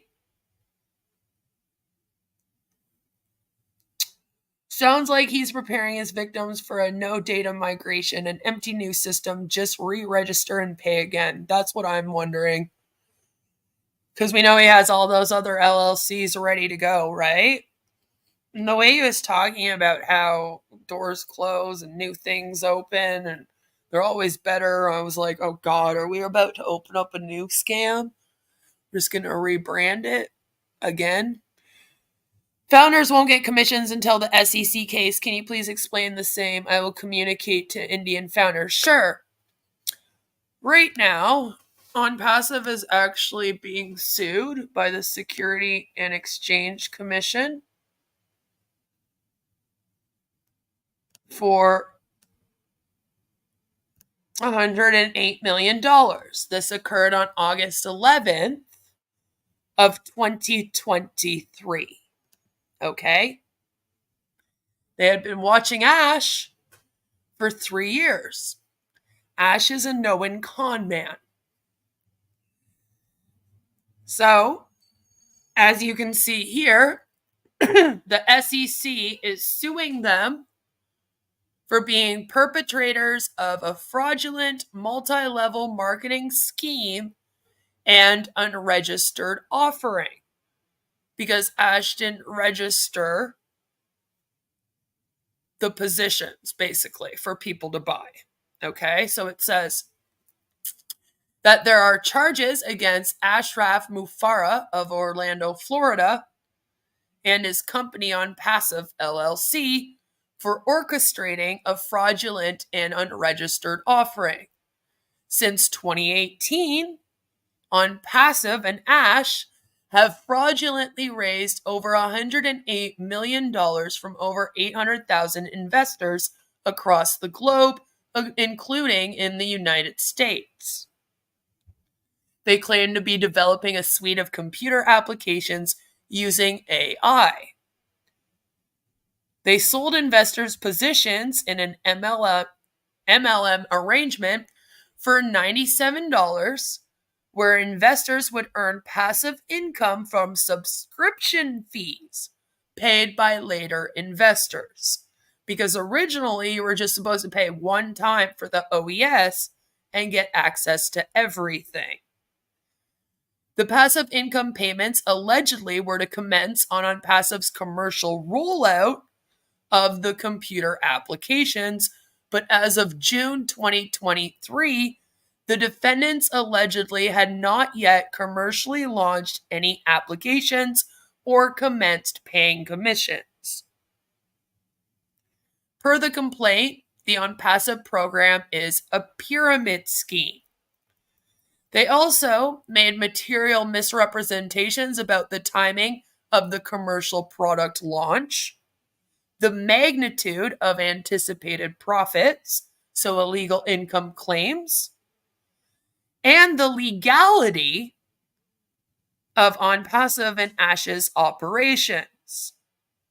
They also created websites and posted positive reviews to counter negative reviews on existing sites that review MLM programs.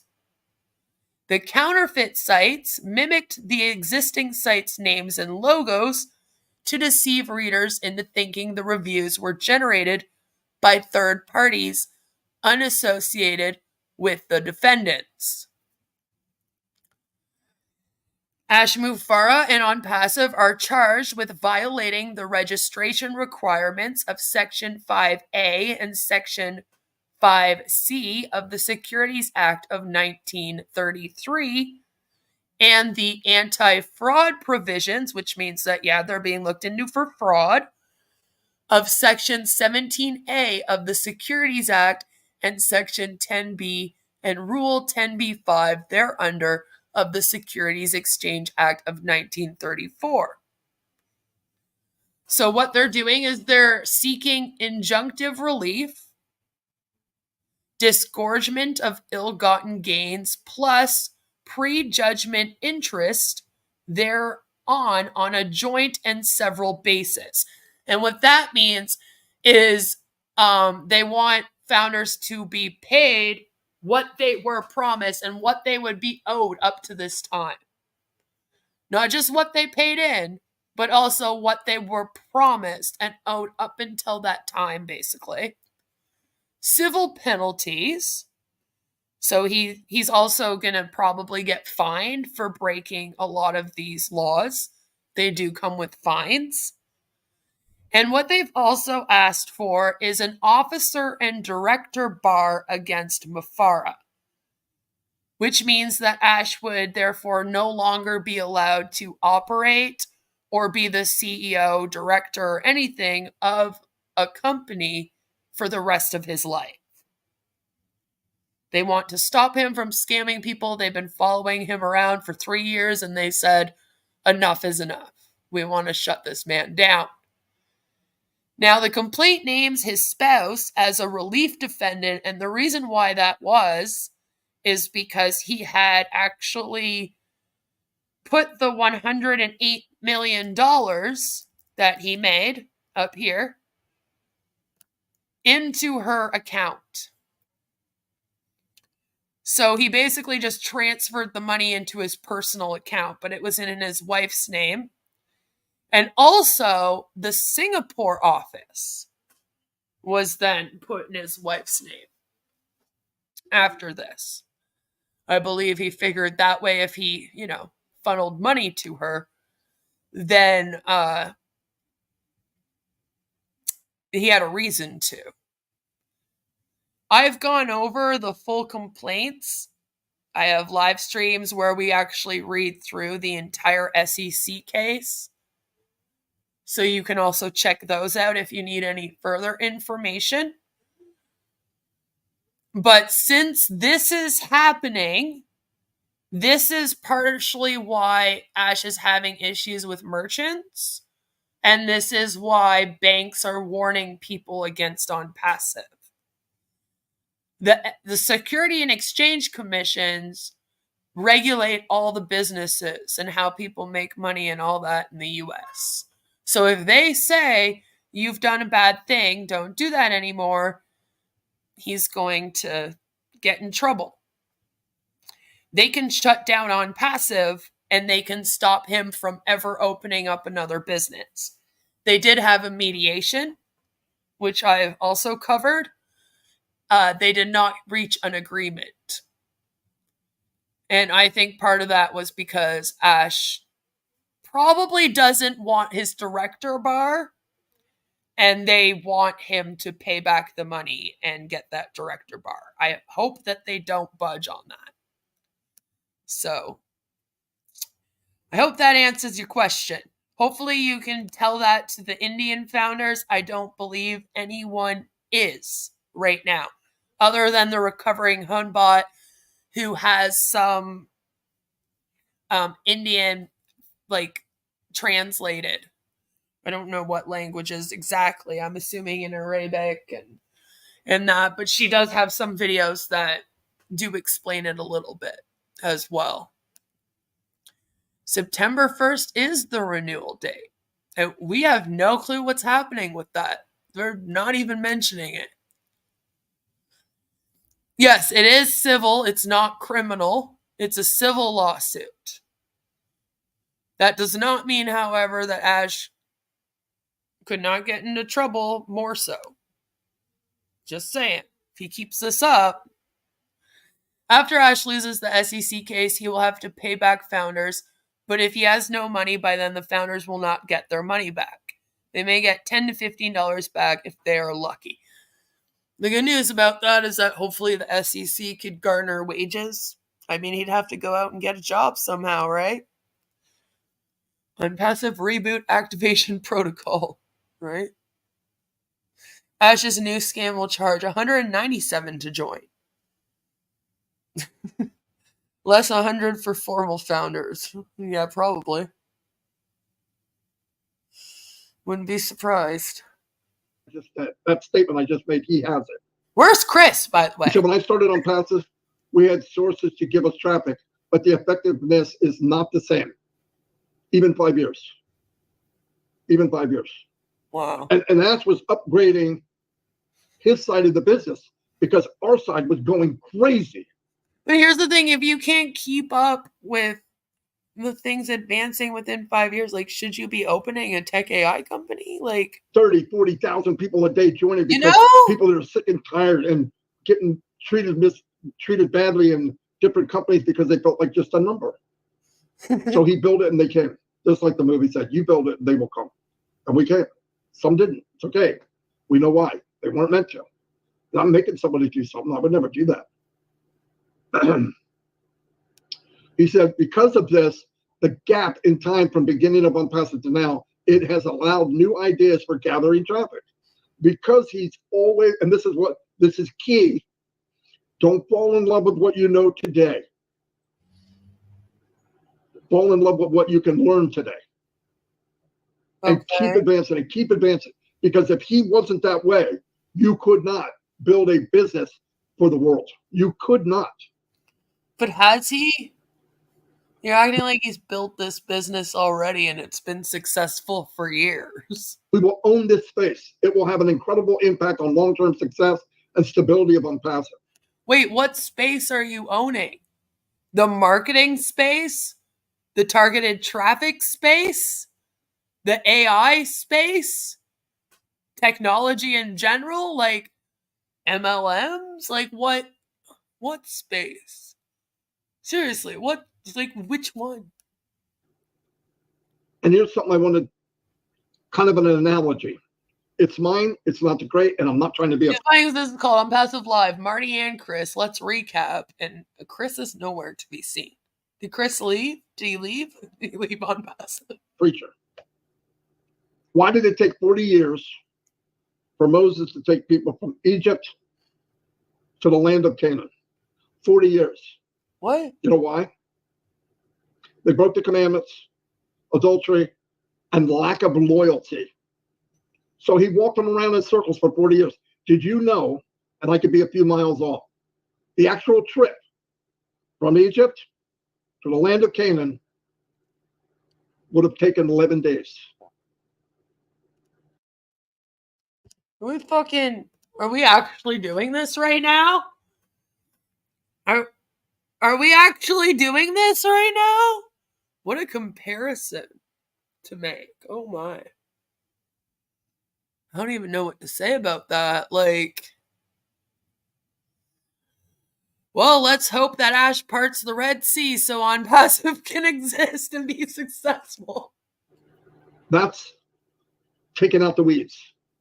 And I believe we still have weeds. I believe we had weeds the whole 5 years.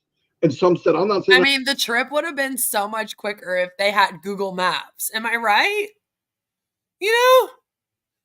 Am I right? Flat Earth navigation? I don't know. Marty, dude, you are so lost. I know I'm getting lost now because I'm like, what is he talking about? In the desert, they also worship the golden ash. Ooh. Walking around in circles for 40 years is a good analogy for Onpassive. That must be what Onpassive feels like. You know, like you feel like you've been walking around in circles for 40 years in a desert with no water. Just completely dehydrated, confused, wondering what the fuck is going on all the time. Yeah, I guess it does work, huh? Here it comes. He compares Ash to Moses. So is Ash purposely making the founders circle around the desert for 40 years when he could have gotten them there in 11 days? I have bad news. It's been over 11 days that this thing's been down for. So yeah, are we waiting 40 years? Imagine Ash coming out. Like, I feel like he was already kind of a dick about it because he came out in the way that he said that they were migrating and the site was down. Was he kind of told his Ofounders that they were taking advantage of it and taking it for granted so it'd be good for them to like not have it up for 5 days, he said. He was like, oh, you guys could use not having the O Connect for 5 days. You know, you guys have been taking it for granted. So could you imagine if he came out here and was like, yeah, so it will be about 40 years? I mean, I think some of us would not be surprised. Marty might have had too much weed. Passing the same bush for 40 years. Like, man, this looks really familiar. They must have all these exact same bushes out here. Good, so it's not just me. Joe and I are lost in the desert together. I'm leaving. Okay. I'm in for the long haul because I believe pressure, time will reward us with unbelievable outcome. 11-day trip took 40 years. And by the way, every time Moses left. Okay, we're talking about a made-up story in the Bible. I'm sorry to anyone that's Christian out there. I'm having a hard time. I'm having a hard time, Marty. Like, what if this doesn't work out after all this waiting? You know? Moses just refused to stop and ask directions. He was stubborn, that Moses. I feel like this analogy doesn't really work for what Marty's trying to go for. Like, listen, guys. Moses could have got there in 11 days, but it took him 40 years. All right, Onpassive could have gone viral and been up and running within a year. But it's okay that we are taking, like,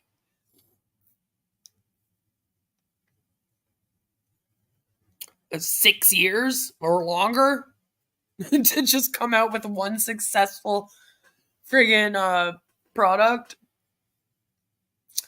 Hunbot has a connection with Onpassive. Hunbot appears to be a tool or resource related to Onpassive, circulating Indian WhatsApp Onpassive groups. Hunbot does have a lot of sources within Onpassive, and they should be a little worried. She's not part of Onpassive, just like I'm not a part of Onpassive. But they should be worried about who's talking over there. I'm just saying. Marty is 64. He's expecting to cash in another 34 years at 98 years old. Can he math at all? No. We just do MLM math here. We just do MLM math, you know? What do laws? No. Oh, yes. They still have Google, Facebook, X, Gmail, Zoom, etc. All of which they've been using instead of, oh crap, all along, right? It's like they just went back to their roots. These are the same people that saw a pillar of smoke during the day and a pillar of fire by night. And they still wanted to worship a golden calf. I mean, you're not wrong. It's so wrong of Marty to use this analogy from a logical, ethical, and emotional perspective. It is, though. It is. It's just more faith manipulation to me. And came back. He had many, many people treating him like crap. Trash. Horribly. Mr. Mufareh is not Moses. I would never say that. He's not a god.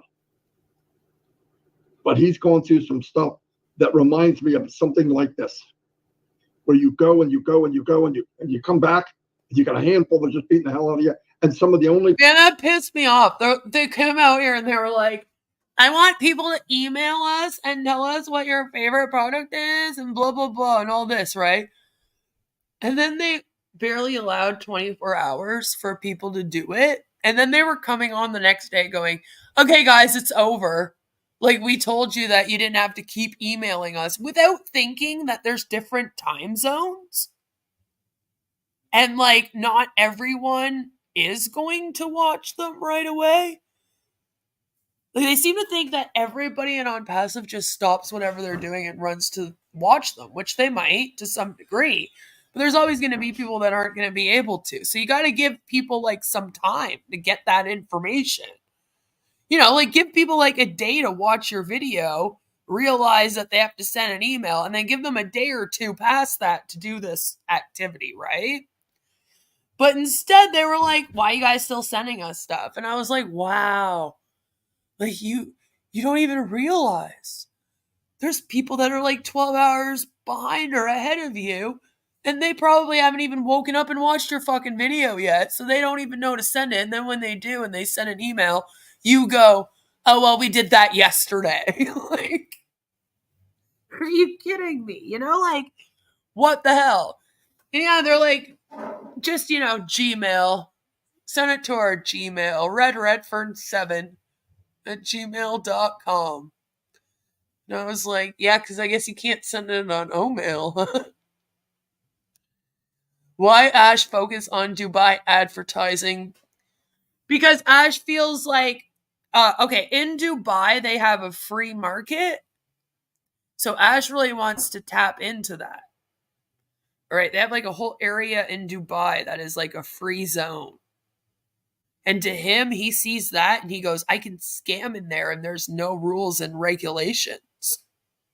So he's very into promoting himself in Dubai and having people in Dubai join because of that free zone that's there. He sees it as his ticket to scamming all of the people in Dubai. If Ash was sent by God, why is he hitting so many obstacles and getting beat up every day?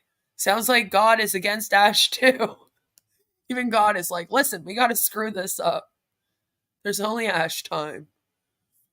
Believe Ash, it's going to be better soon. Founders will get paid soon. The check is in the mail. Full self-driving next year, right?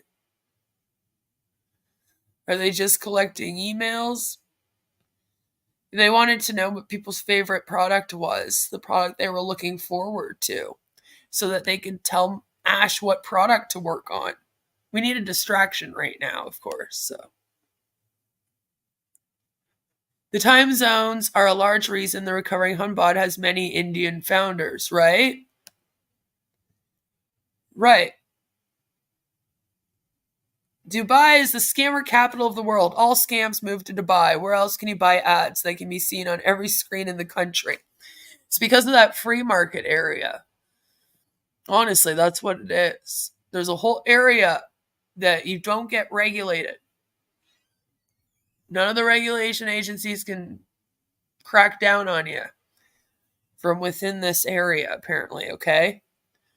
So that's why they do it. And you know how Ash hates the regulatory agencies and the fact that there's laws. He hates he has to follow them, you know? The fact Onpassive has been down almost 2 weeks and it hasn't impacted their lives at all speaks volumes. Right? It's like, did you need it? Obviously not. Just saying. Advertising was aimed at the founders, not any real customers. I feel like that too, Joe. It was advertising more to keep them hooked in than it was to get new people, because you can't even get new people for a lot of it. Like, it's like, I don't know why they're advertising. No one can sign up right now. I don't know why they're advertising. No one can buy a product right now. You know, you're just constantly saying that. And it's like, yeah, it's because they're not advertising for those reasons. The only reason why they advertise is so that they can tell their founders, look, we're doing something, see? It's just for the further indoctrination and manipulation of this thing. It's interesting. Some of the people that are with you. So you gotta pray for what's going on and how they do it, and what, because we don't know. I don't want to know the details. It doesn't matter. I don't want to know anything. I don't care what color furniture they get for the Burj Khalifa. I don't care where they're going to market or what they're going to market. That is up to Ash Mufareh. He knows more than anybody in Onpassive about marketing. Trust me. We're not even close. So let him do what he does. Let's keep the faith and get ready. See, and then Gina Leva says, all of this time has transformed us into better versions of ourselves. We needed this to be with the stewards. We need to be with the blessings of Onpassive. We're just getting ready to become millionaires and get all of us, you know, up to par so that we can accept this amazing abundance that we're about to be blessed with. And we're deserving of it. It's like, oh my God. There were only 2,000 founders in Dubai. Right? I mean, maybe that's why they were marketing. They were like, we need to get more. Why you gotta be so kooky, right? Gee. To have the ride of our life. Because I'm telling you, when success starts coming into your body from your toes to the top of your head, you're going to share Onpassive like a beautiful child you had. No doubt about it. That's not a guess. I believe that with all my heart. Anyway, let me start wrapping this up. I didn't know I was going to get into preaching, but I really mean what I'm saying or I wouldn't say it. I'm going to do some shout outs here because I never get a chance to do that. Yeah, so let's see what we have here. And then I'll Why don't you get a chance? You're the one that cuts off your live early before you do them every time. Shut it down. Red will be on at 11. Back like to I said, Chris will be back tomorrow. We might shine the light on somebody tomorrow too. So I hope I helped.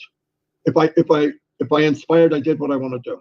I can't motivate. I can't make you motivate, but I just want you to think of what we have. And if I did that, that's fantastic. He just wants to make you guys think of what you have, which is a whole lot of nothing right now. A whole lot of nothing. I guess Chris does do most of the shout outs now. So he's like, now that Chris isn't here, we can talk about ugly babies and shout people out. I did what I want to do. Sherry Joshua, hello. Franz Kahn, what's happening? Glad you can make it. Cynthia Deering, hello, Cynthia. Traveling Purdue, welcome. The one and only Jean Alipa is in the house. Chandan Majunder, hello. Marty, this has been wonderful. Very profound and true. Profound and true. We have been forged for this journey.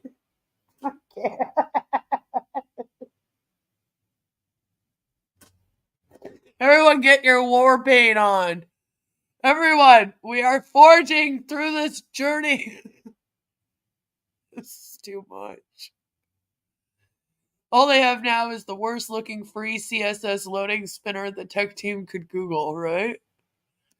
Right? I mean, the website's still kind of up. It looks really bad. Like, I would not want to send anybody to this website at all. Like, this is what it looks like. Like, it's just very bad formatted. I don't like it at all. And see, this is what I mean, again, since I have it up now. Where is the notice that the site's down? You wouldn't notice, right? Where's the notice? Where? It just sucks. You gotta go to log in. Oh. There we go. It did, like, I should go to the website and then that should pop up at me without me pressing a button. I hate it. Drives me nuts. So it's like still sort of there, but it's like the skeleton of a website, you know? Like, that's what it is. It's bothersome. Need to fix that. How does Gina Norell come up with the statements like that every day? I don't know. Like, Fat Mata here says Mr. Ash's intentions are good and God will continue to bless his footsteps. Oh God. God is blessing his footsteps to finish his mission and vision by uplifting humanity. And I'm like, oh my. Forja isn't fake, a forgery, right? In Onpassive also are there in US and Singapore. Actually, the Singapore office has been shut down. But Ash doesn't want you to know that. So he's just removed them all from the website. But they don't have the Singapore office anymore. They have an office allegedly in Hyderabad, Egypt, Dubai, and then the Orlando office in the US.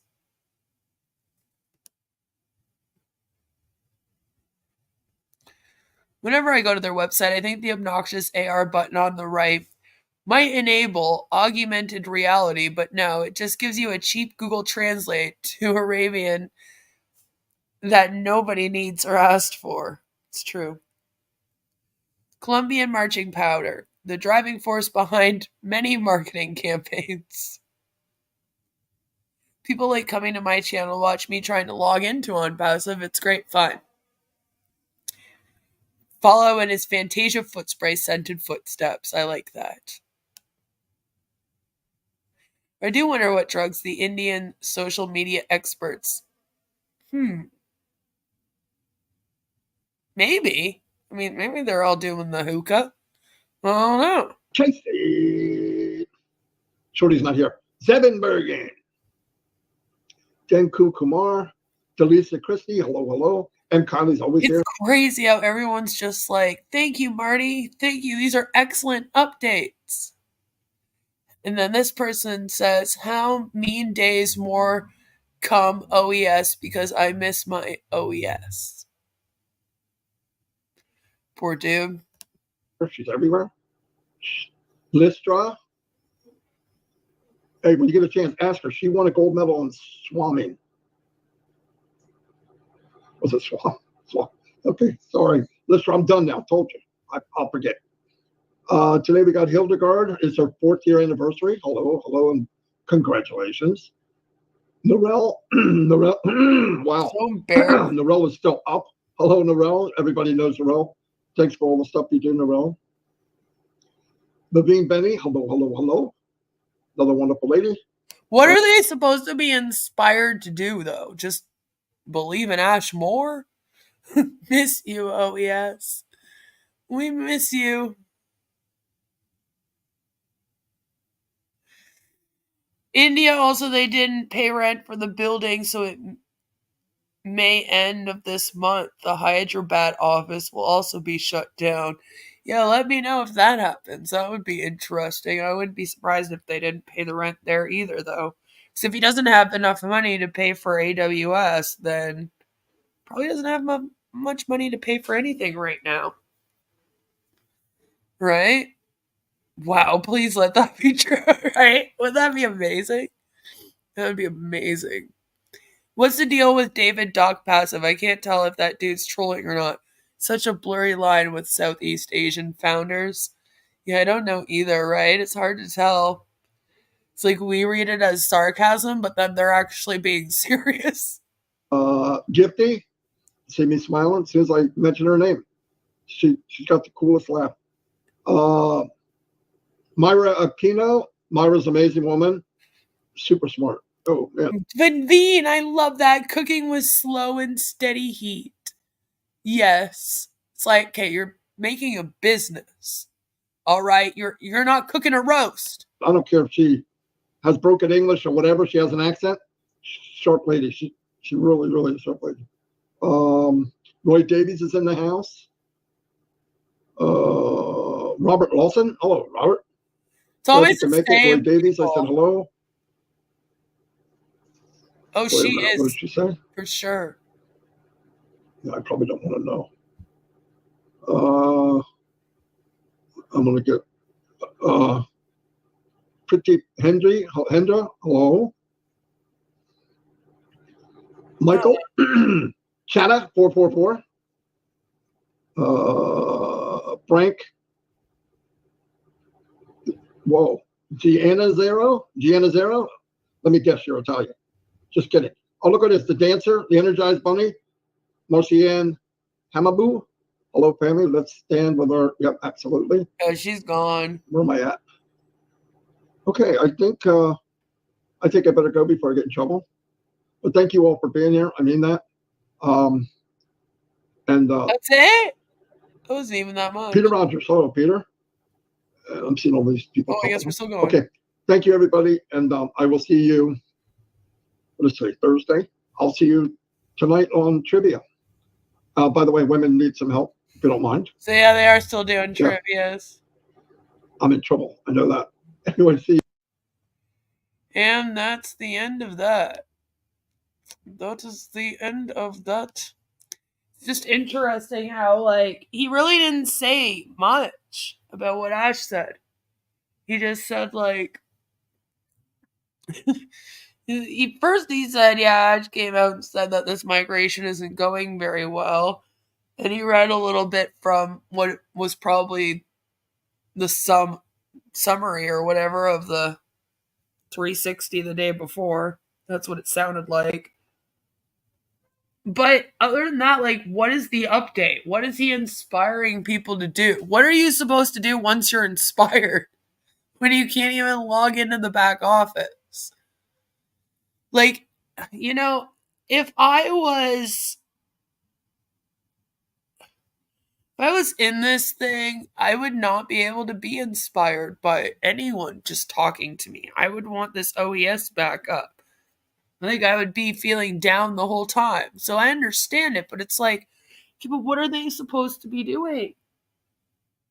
You can't tell people you want to inspire them and then not have something that they're supposed to be doing. You know, like, I want to inspire all these people in Onpassive to just come to webinars every day. Seems silly, doesn't it?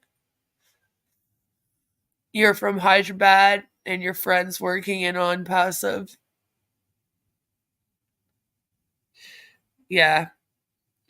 Actually, Jesus, I do not want you on here in your name, in your full name. You should never log on to the internet with your first and last name, especially on a place like YouTube. So do not make an account with your first and last name. I would prefer if people didn't dox themselves. What a wonderful life Marty has sitting in the chair. Right? Yeah, you do not have to use your real name here. I would never make people do that. And I don't like that they tell people to do that at all. That's just not a good idea. Please do not dox yourself. Yes. Just don't, you know? You can avoid it, avoid it. It's just not a good idea to be on the internet with your personal information. If you're in the US, your personal information is already public enough. You got to protect it. Here in Canada, we have different privacy laws. We're not like the US. You can't like go find people search and then go and search out our personal information like you can in the US. But it's just, you know, don't be out here in your real names. I'm used to trolls. We'll be good. It's just so frustrating to me that they're continuing on like nothing is happening and telling people to just have faith and have hope and just stay loyal. Because it's like, what are you staying loyal to, though? Right? Like, what are you hoping is going to come from this other than just Ash saving humanity? You know, like, what are you going to personally gain from this? And unfortunately, it seems like what people gain is just a sense of community and belonging and a false sense of importance here. It's getting very hard to combat that. You know, because it's like, no matter what evidence you show people that this is a scammy scam and Ash is a scammy con artist that scams, it's their undying loyalty and belief in him that manipulates them further. So they'll ignore things like the SEC litigation because Ash said it's not a big deal. So therefore it doesn't matter now. You know, and it's just the coercive control can get very, very frustrating. And it will be kind of interesting to see how this unravels. And will it go back up? When it goes back up, is it still going to be Onpassive or is Ash going to rebrand it?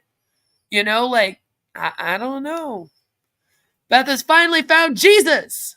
Yes, I have. For sure. When I created my Gmail account, I never thought about creating a YouTube account. See, and that's the thing is that YouTube automatically does that. Where it will just, like, you create your Gmail. You do that with your name, your real name, right? And then as soon as you log on to YouTube, it logs you on in your first and last name. And people don't understand. Know how many times people out here have been like, well, it's not a dox because the person logged on in their first and last name. Yeah, okay. But what did you do with that information? That's what makes it the dox.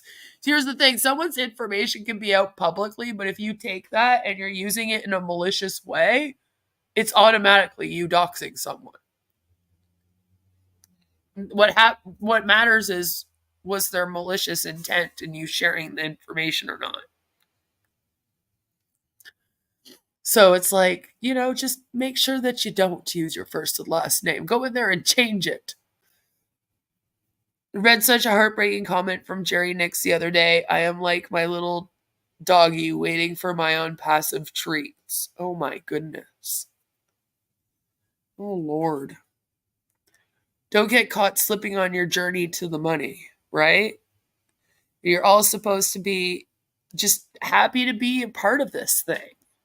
But it's like, okay, but what are they even a part of? I mean, do you want to be a part of a company that takes 6 years to launch and then once it finally does have some products under its belt and an OES system, it crashes for like 12 days? And then it's being sued for $108 million? You know, like, really think about that. Is that something you want to be a part of? You know? We do have to. We really do. There's a bit of a language barrier there, but we're trying to work it out. You think Ash will rebrand it?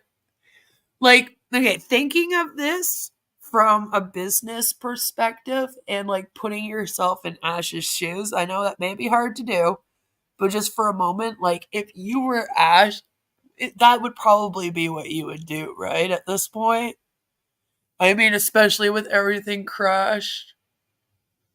I feel like an intelligent con artist might just scratch this and then go and start a new thing. But then it's still this. I mean, like I said, he kind of did that already with Onpassive from Ashmax. So it's not that bizarre to think that he would try to do that again. You know? I see it. And the sad thing is that these people will probably follow him to the edge of the earth and back, as the flat earthers would say. And that's a problem. You should never want to follow a person no matter what they do, because they could be leading you off of a fucking bridge. You need to know, don't be a ride or die. Don't be a ride or die. Have questions. All right, like, where are we going? Who we riding with? What we dying for? Like, don't just go, I'll just go with Ash wherever he will go. That's never a good sign. Never a good sign. Terrence Howard makes more sense than Ash. Yes, he does. And I reacted to that. There's a video on here somewhere of me reacting to that Terrence Howard. Scams Mufareh, right? They'll just keep scamming and farting all across the globe. Any bets as to who Ash will blame for the failure of Onpassive, right? See, at first I thought they were going to try and blame Muhammad Nazal. Basically because Tanya tried to. And I was like, oh, that would be interesting. He leaves and they go, oh, he was the problem. And they kind of like slightly implied it. But they didn't come out and say, oh, it was all his fault. So now I'm wondering, is he going to blame it on AWS? Because he kind of threw some shade at them during his little rant the other day. Is he going to blame DigitalOcean and HG India? Is he going to just blame corporate America again? Now it's corrupt. There's so many options. He could blame the SEC even. So many options. If $108 million isn't enough to be happy for life, then Ash has serious issues. Yep. Greed. For sure. See, that would be enough for most people to live off of for a few lifetimes. Probably. Not even just one life. Or a few lives could probably live with 108 million. But like, he's already spent it all. It's gone. And they barely have a thing to show for it. Which is sad. He could have done so much with that money. Think of all the water filtration systems he could have built. And actually built maybe a small data center. Instead of just lying about having one until he has to announce that they're migrating from AWS several years later. You founders didn't believe strongly enough, so Onpassive failed. Yeah, he could blame it on the founders. I mean, if this doesn't work out for each person individually, if this ever does like pop off and people start selling their products and whatnot and recruiting, that's what people will be told why they weren't successful, is because they didn't put enough work in or they didn't believe strongly enough in Ash. Right? Hello, Takara. So apparently Susie did show her toes on that Shining Light webinar yesterday. Maybe she needs your spray. Maybe she does. AWS wants to be paid. Shame on them. Yeah, shame them. Shame them hard for wanting their money. Same with those damn employees and those silly Ofounders that keep asking about commissions. Shame on all of them. 108 is considered an auspicious number in many traditions. For example, many Eastern traditions will call for 108, 1008, etc. repetitions of mantras or rituals for initiations. Interesting.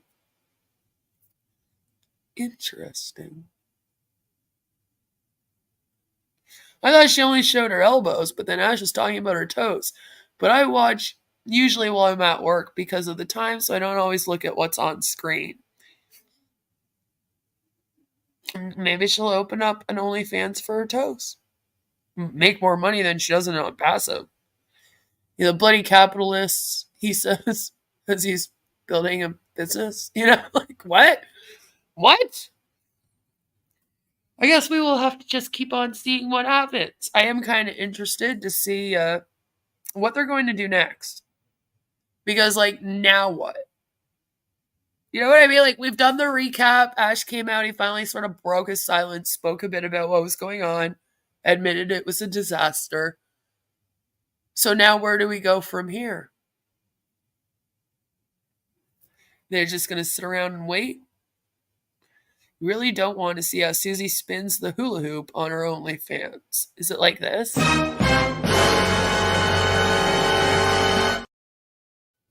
But then she's like naked when she's doing it?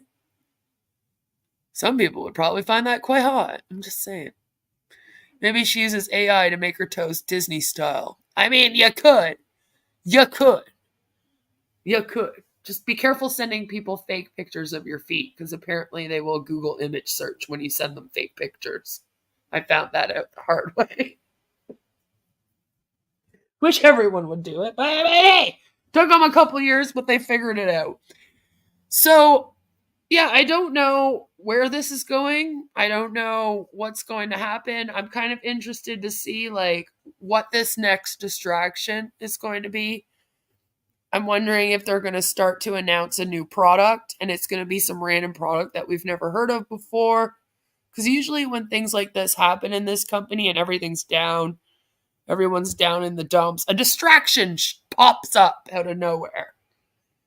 You know, like maybe it's time for them to all start suddenly brainstorming about Obless again. Like I'm wondering, like, which way are they going to go right now? You know, because we're about there. We're about there. Don't forget the feet pics I sent you. That's right. That's right. How does Ash undisasterify this boondoggle? Yeah, I don't know. I don't know how we're going to twist this. Because we're at that point now where, you know, it's summer. And this is usually when they start pumping up for something to happen in the fall. But we can't really do that right now, can we? I mean, I guess they could come out and be like, oh, the website will be up and running by the fall and we'll have a new product. But I don't know if it'll work the same. It'll be interesting to see. Another competition to win $5,000 or an iPhone, right? Like, will one of those pop up again? Someone going to get a car again? Like, what's going on? Maybe all the data will accidentally be destroyed during the migration and everyone needs to pay the $97 again, right? I mean, here's the thing that's kind of funny about it all, is that if this was going as planned, people would be paying money out of pocket every month right now to use these products and whatnot, right? So it's kind of funny. In a way, it's a good thing.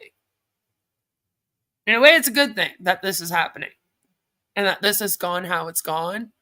Because imagine the money that they could have stolen if they were actually having OConnect working properly and they were able to sell it to customers and recruit more people in and blah, blah, blah. Like, a lot more money would have been going through this thing. It would have been a lot worse for everybody, you know? So I'm just wondering, like, where are we going to go? What we doing?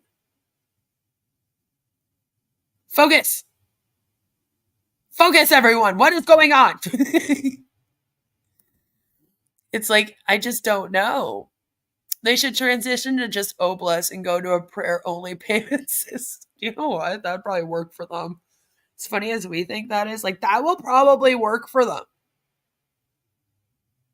Like, everyone would be like, this is a great idea. Such a good idea. So glad that you came up with this. I can't wait to be paid with heart. Like, I find this a very interesting case study. Forgive me. I have fun, but I find it very interesting to watch this play out before our eyes and just to kind of watch the coercive control, like, in action.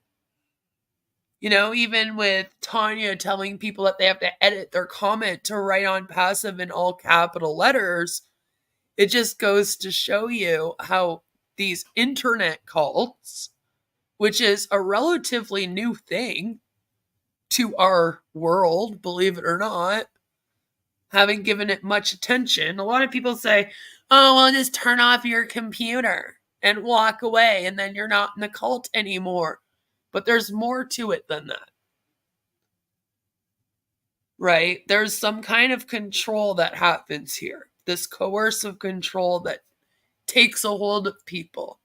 So it's not just as easy as just turning off your computer and walking away and then getting out of the cult.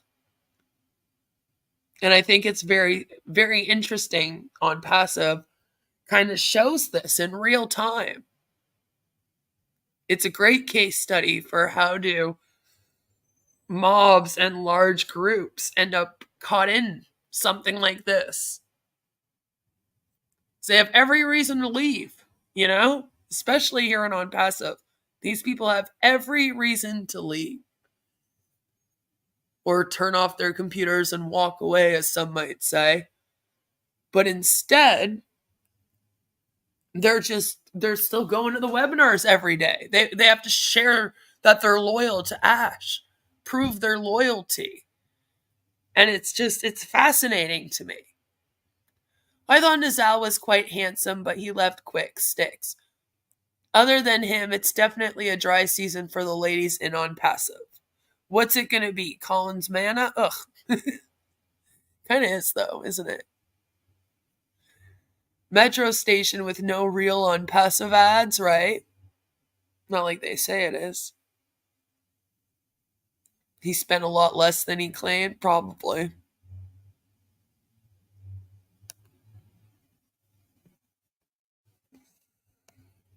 Probably.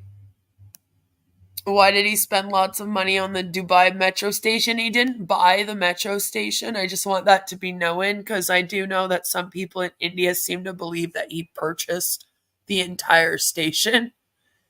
He bought the naming rights.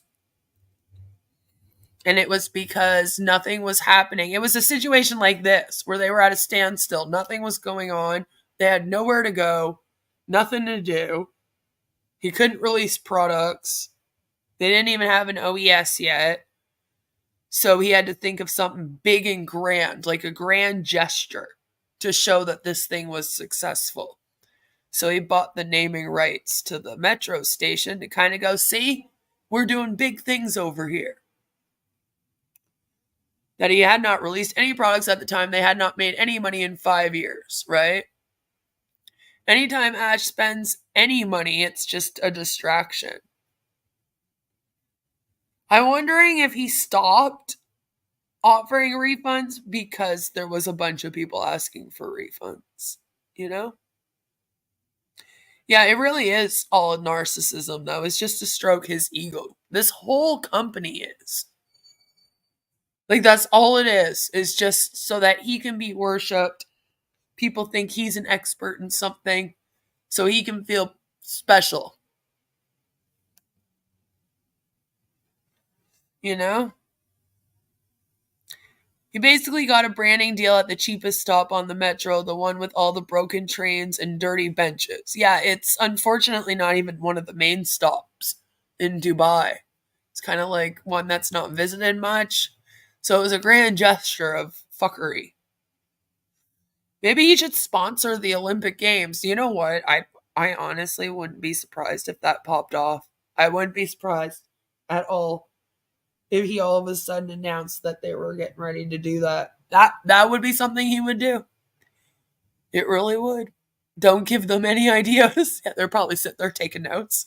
They're like, oh, that's a good idea. We'll do that. Remember the small stickers that went onto the supercar Yeah. Yeah. Yep. It was the same with the Burj Khalifa. Although he did not buy the top floor, he lied to founders to distract them. We still don't know what happened to that other floor. It's still missing. You know? Also, so he could get the stupid phrase about ears popping. I think he already said that before. I'll take you to the top where your ears will pop. But yeah, that was to add some like legitimacy to the phrase, if you will. And it was like, ha ha, we're going to the top. Not in Onpassive, but of the highest building in the world. Yep, we have offices up there. It was like that. They're the official sponsor of the bathroom facilities. Well, at least then they would be staying in their lane. A bank had bought the ad rights at the train station before Ash. Yeah. Yeah. See, that's the thing, is that it is a train station that you can buy the name for. I think, though, that if you buy it, because, okay, this is what I don't understand. Like, here in Canada, you can do that too, where you can buy, like, the parks, like public parks and shit here. If you're a business or even just a person, like if I had the money and I wanted to own a park, I could go buy it, and then they would call it the Beth Park or something, you know? But the thing about it is that usually when you do that, you're also responsible for cleaning it and keeping it looking nice. That's why they do it. It's usually because they don't have enough city workers to like care for all these things. So they let like businesses come, buy the naming rights, then the business takes over some of the expenses of like cleaning it up and whatnot, making sure, you know, it's maintained. So I couldn't find any information, but I've always wondered like if Ash was also supposed to like keep it clean over there. And then that's like not going on, you know? It'd be interesting. Floors 151 and 134 and the German office furniture. That's right. 151 is missing. He ran away. We need to find him. I'm still waiting for the German furniture. Yeah, we've never heard about that ever again either, right? His ears pop too much. It's the skin tag. He went to the top where your ears pop so much, he gave himself a damn skin tag. It needed surgery. Which, he didn't even mention that the last time. Did he forget? Did he forget he was supposed to be recovering? Stacking the cool does sound really cringe. It's one of those like, hey kids, is that what them kids say these days moments? It's like, ugh. That would be funny. Remember that if any founder went to the Burj and asked about the Onpassive offices, they would be kicked out of Onpassive, right? That was so weird.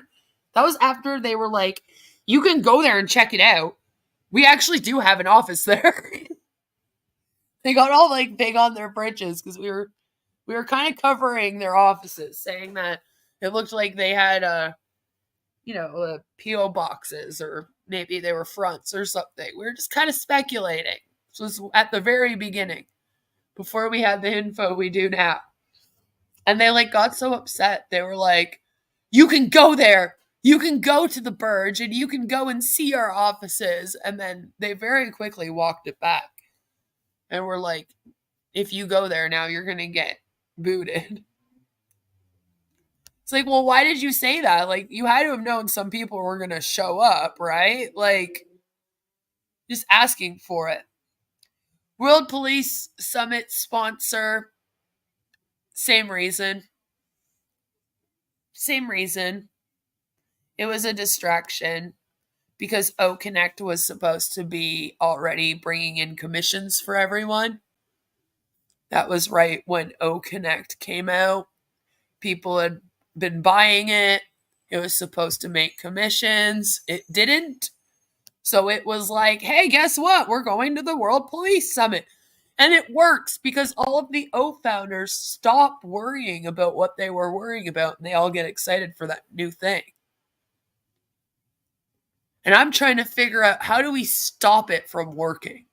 That's what I'm watching this for at all times. I'm not just watching it to be like, haha, look at these scammers. This is funny. It's also because I'm like, okay, I got to get into their heads. How are these people thinking? How do we get them to think in a different way? How do we get them to view this cult for what it actually is? Like, what is the cognitive dissonance here? What is going on in their heads? Why is this working, these distractions? How can we stop them from working? What can we do to stop that from working? Like, how do we get people out of cults? How? How do we open up their eyes and get them to leave? Especially one like this. It's very interesting to me. You don't deserve to go to the Burge and ask about the office. I know. That's so weird because you'll never hear another company be like, you're not allowed to come to our office. Like, maybe you can't go in there and then just walk around like willy-nilly or whatever, but they're never going to be like, don't come here. If you come here, we will fire you. Like, it's so weird. And Tanya is sitting out front of the office, checking everyone's IDs. That would be funny. Right? When most of your founder base walks around with a belly full of guilt, they see cops and stop asking questions, It's true. I think the police summit makes you seem more legit. It is the police after all. Yeah, I think that was also part of it. All of it is to help legitimize this scam and then to distract the Ofounders with some new shiny thing. Like, he really does feel like the people that are in this are just going to go, oh, wow, shiny new thing every time. And my whole thing is, how many times can someone do that to a group of people before the group of people are finally like, we've had enough of this? You know what I mean? It's an interesting case study. It's like, how many times can he fuck these people over? Months after the police summit, all the other sponsors are still on the website. Any mention of Onpassive was scrubbed from the site. Yep. They took Onpassive right off there. I'd like to think, since we never got an explanation or anything, I would like to think that they actually found out what it was and went, oh shit. Because maybe they didn't research it beforehand. Maybe their marketing department or whatever didn't check. You can't make cow dung look pretty. Not really. If this is a scam, would the police let them sponsor their summit? Yeah, that's what they were saying. They didn't understand that it was like a job fair. So it's like anyone can go. You have a business, you willing to make a booth? Awesome, let's go. That's why we kind of checked it out together, because I wanted to show you guys that it was very much like a job fair. Most of it, though, had to do with the police. Like you had like Homeland Security there and a bunch of local polices and, like the Department of Child Services and things like this that make sense to be at a police summit. And then there was just Onpassive. It's like this random tech company that's supposed to help people run their business. It was so weird. So what did we conclude from today's Onpassive updates? Basically, it doesn't matter what's happening, even if the website's down, no products are working. You just have to believe in Ash and have your loyalties lie in Ash. I think that's all. Marty just wants to inspire you to continue to manipulate yourself into the scam. You want to sell some body armor? Go to the police summit. Yeah, like things like that make sense. I was kind of like, what is Onpassive doing here? And we also learned that Marty's shirt blends in with his furniture.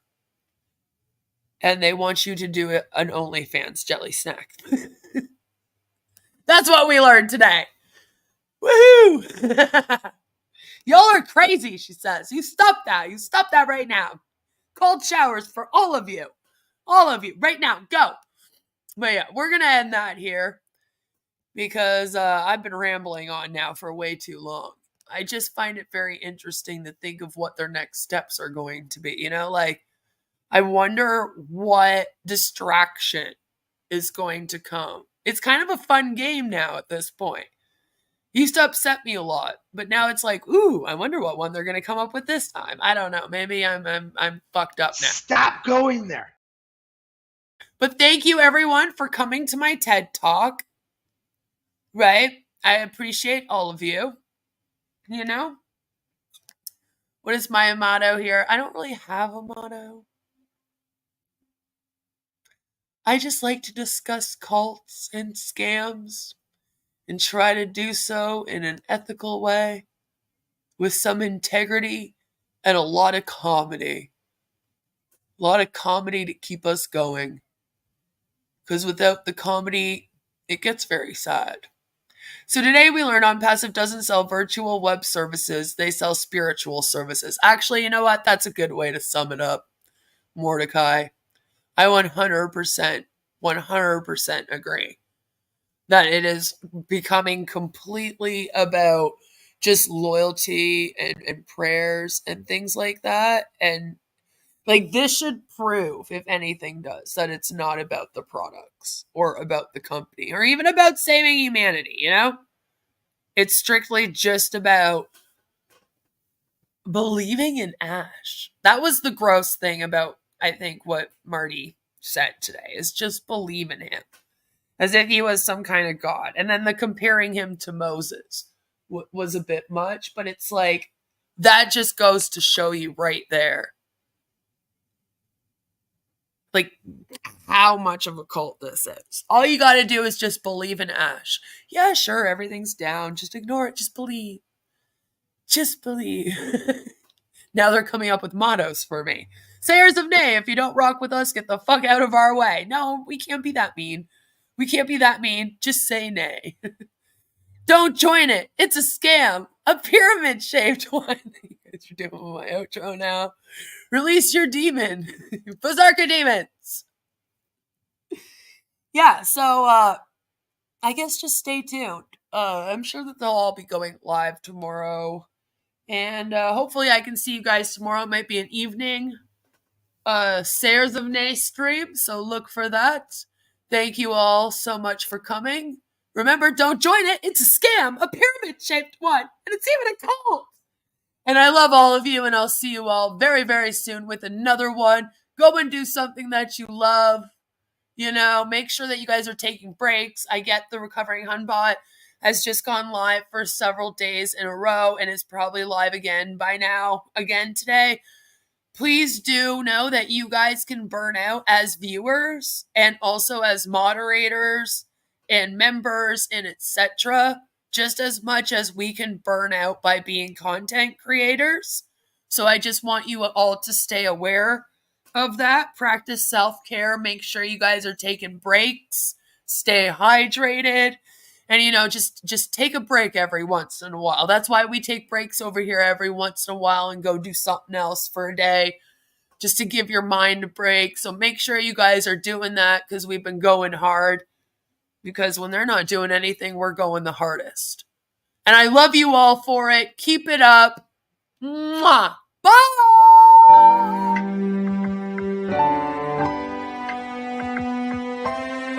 My name is Ash Mufareh, and I'm your friend.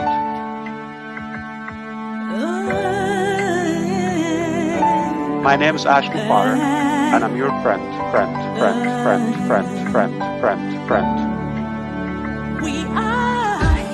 I'm Mike Ellis, by the way.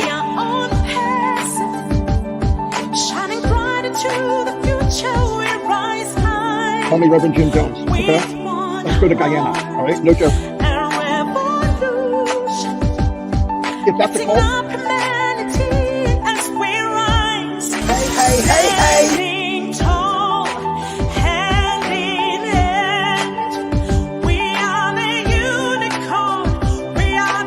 And I'm your friend.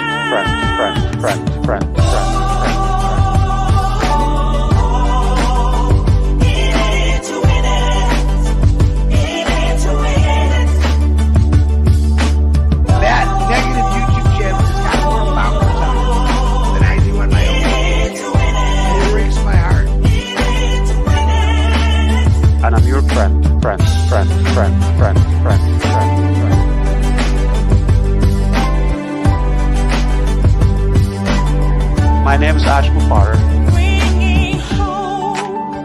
rude. If you've been doubting or spying or we know who you are. Stop going there.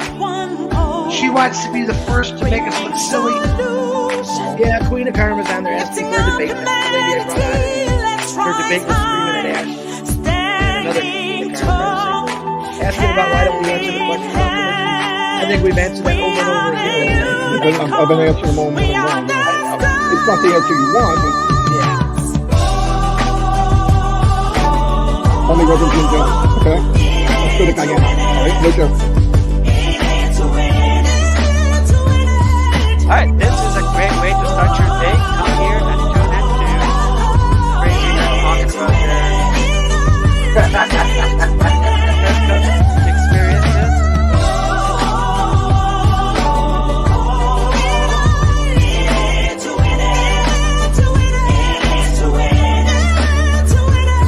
My name is Mufareh, and I'm your friend.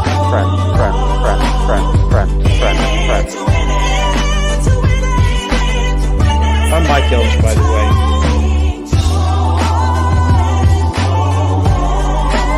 And I'm your friend.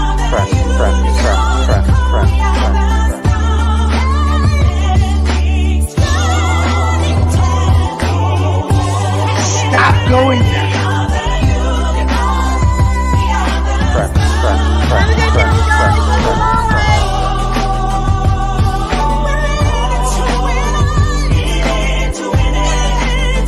That negative YouTube channel has got more followers on it than I do on my own YouTube channel. It breaks my heart. And I'm your friend.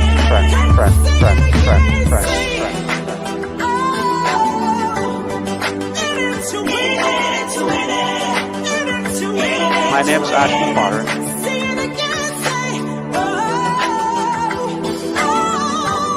Stop going there.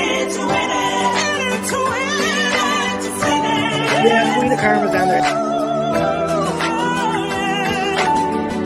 My name is Mufareh, and I'm your friend.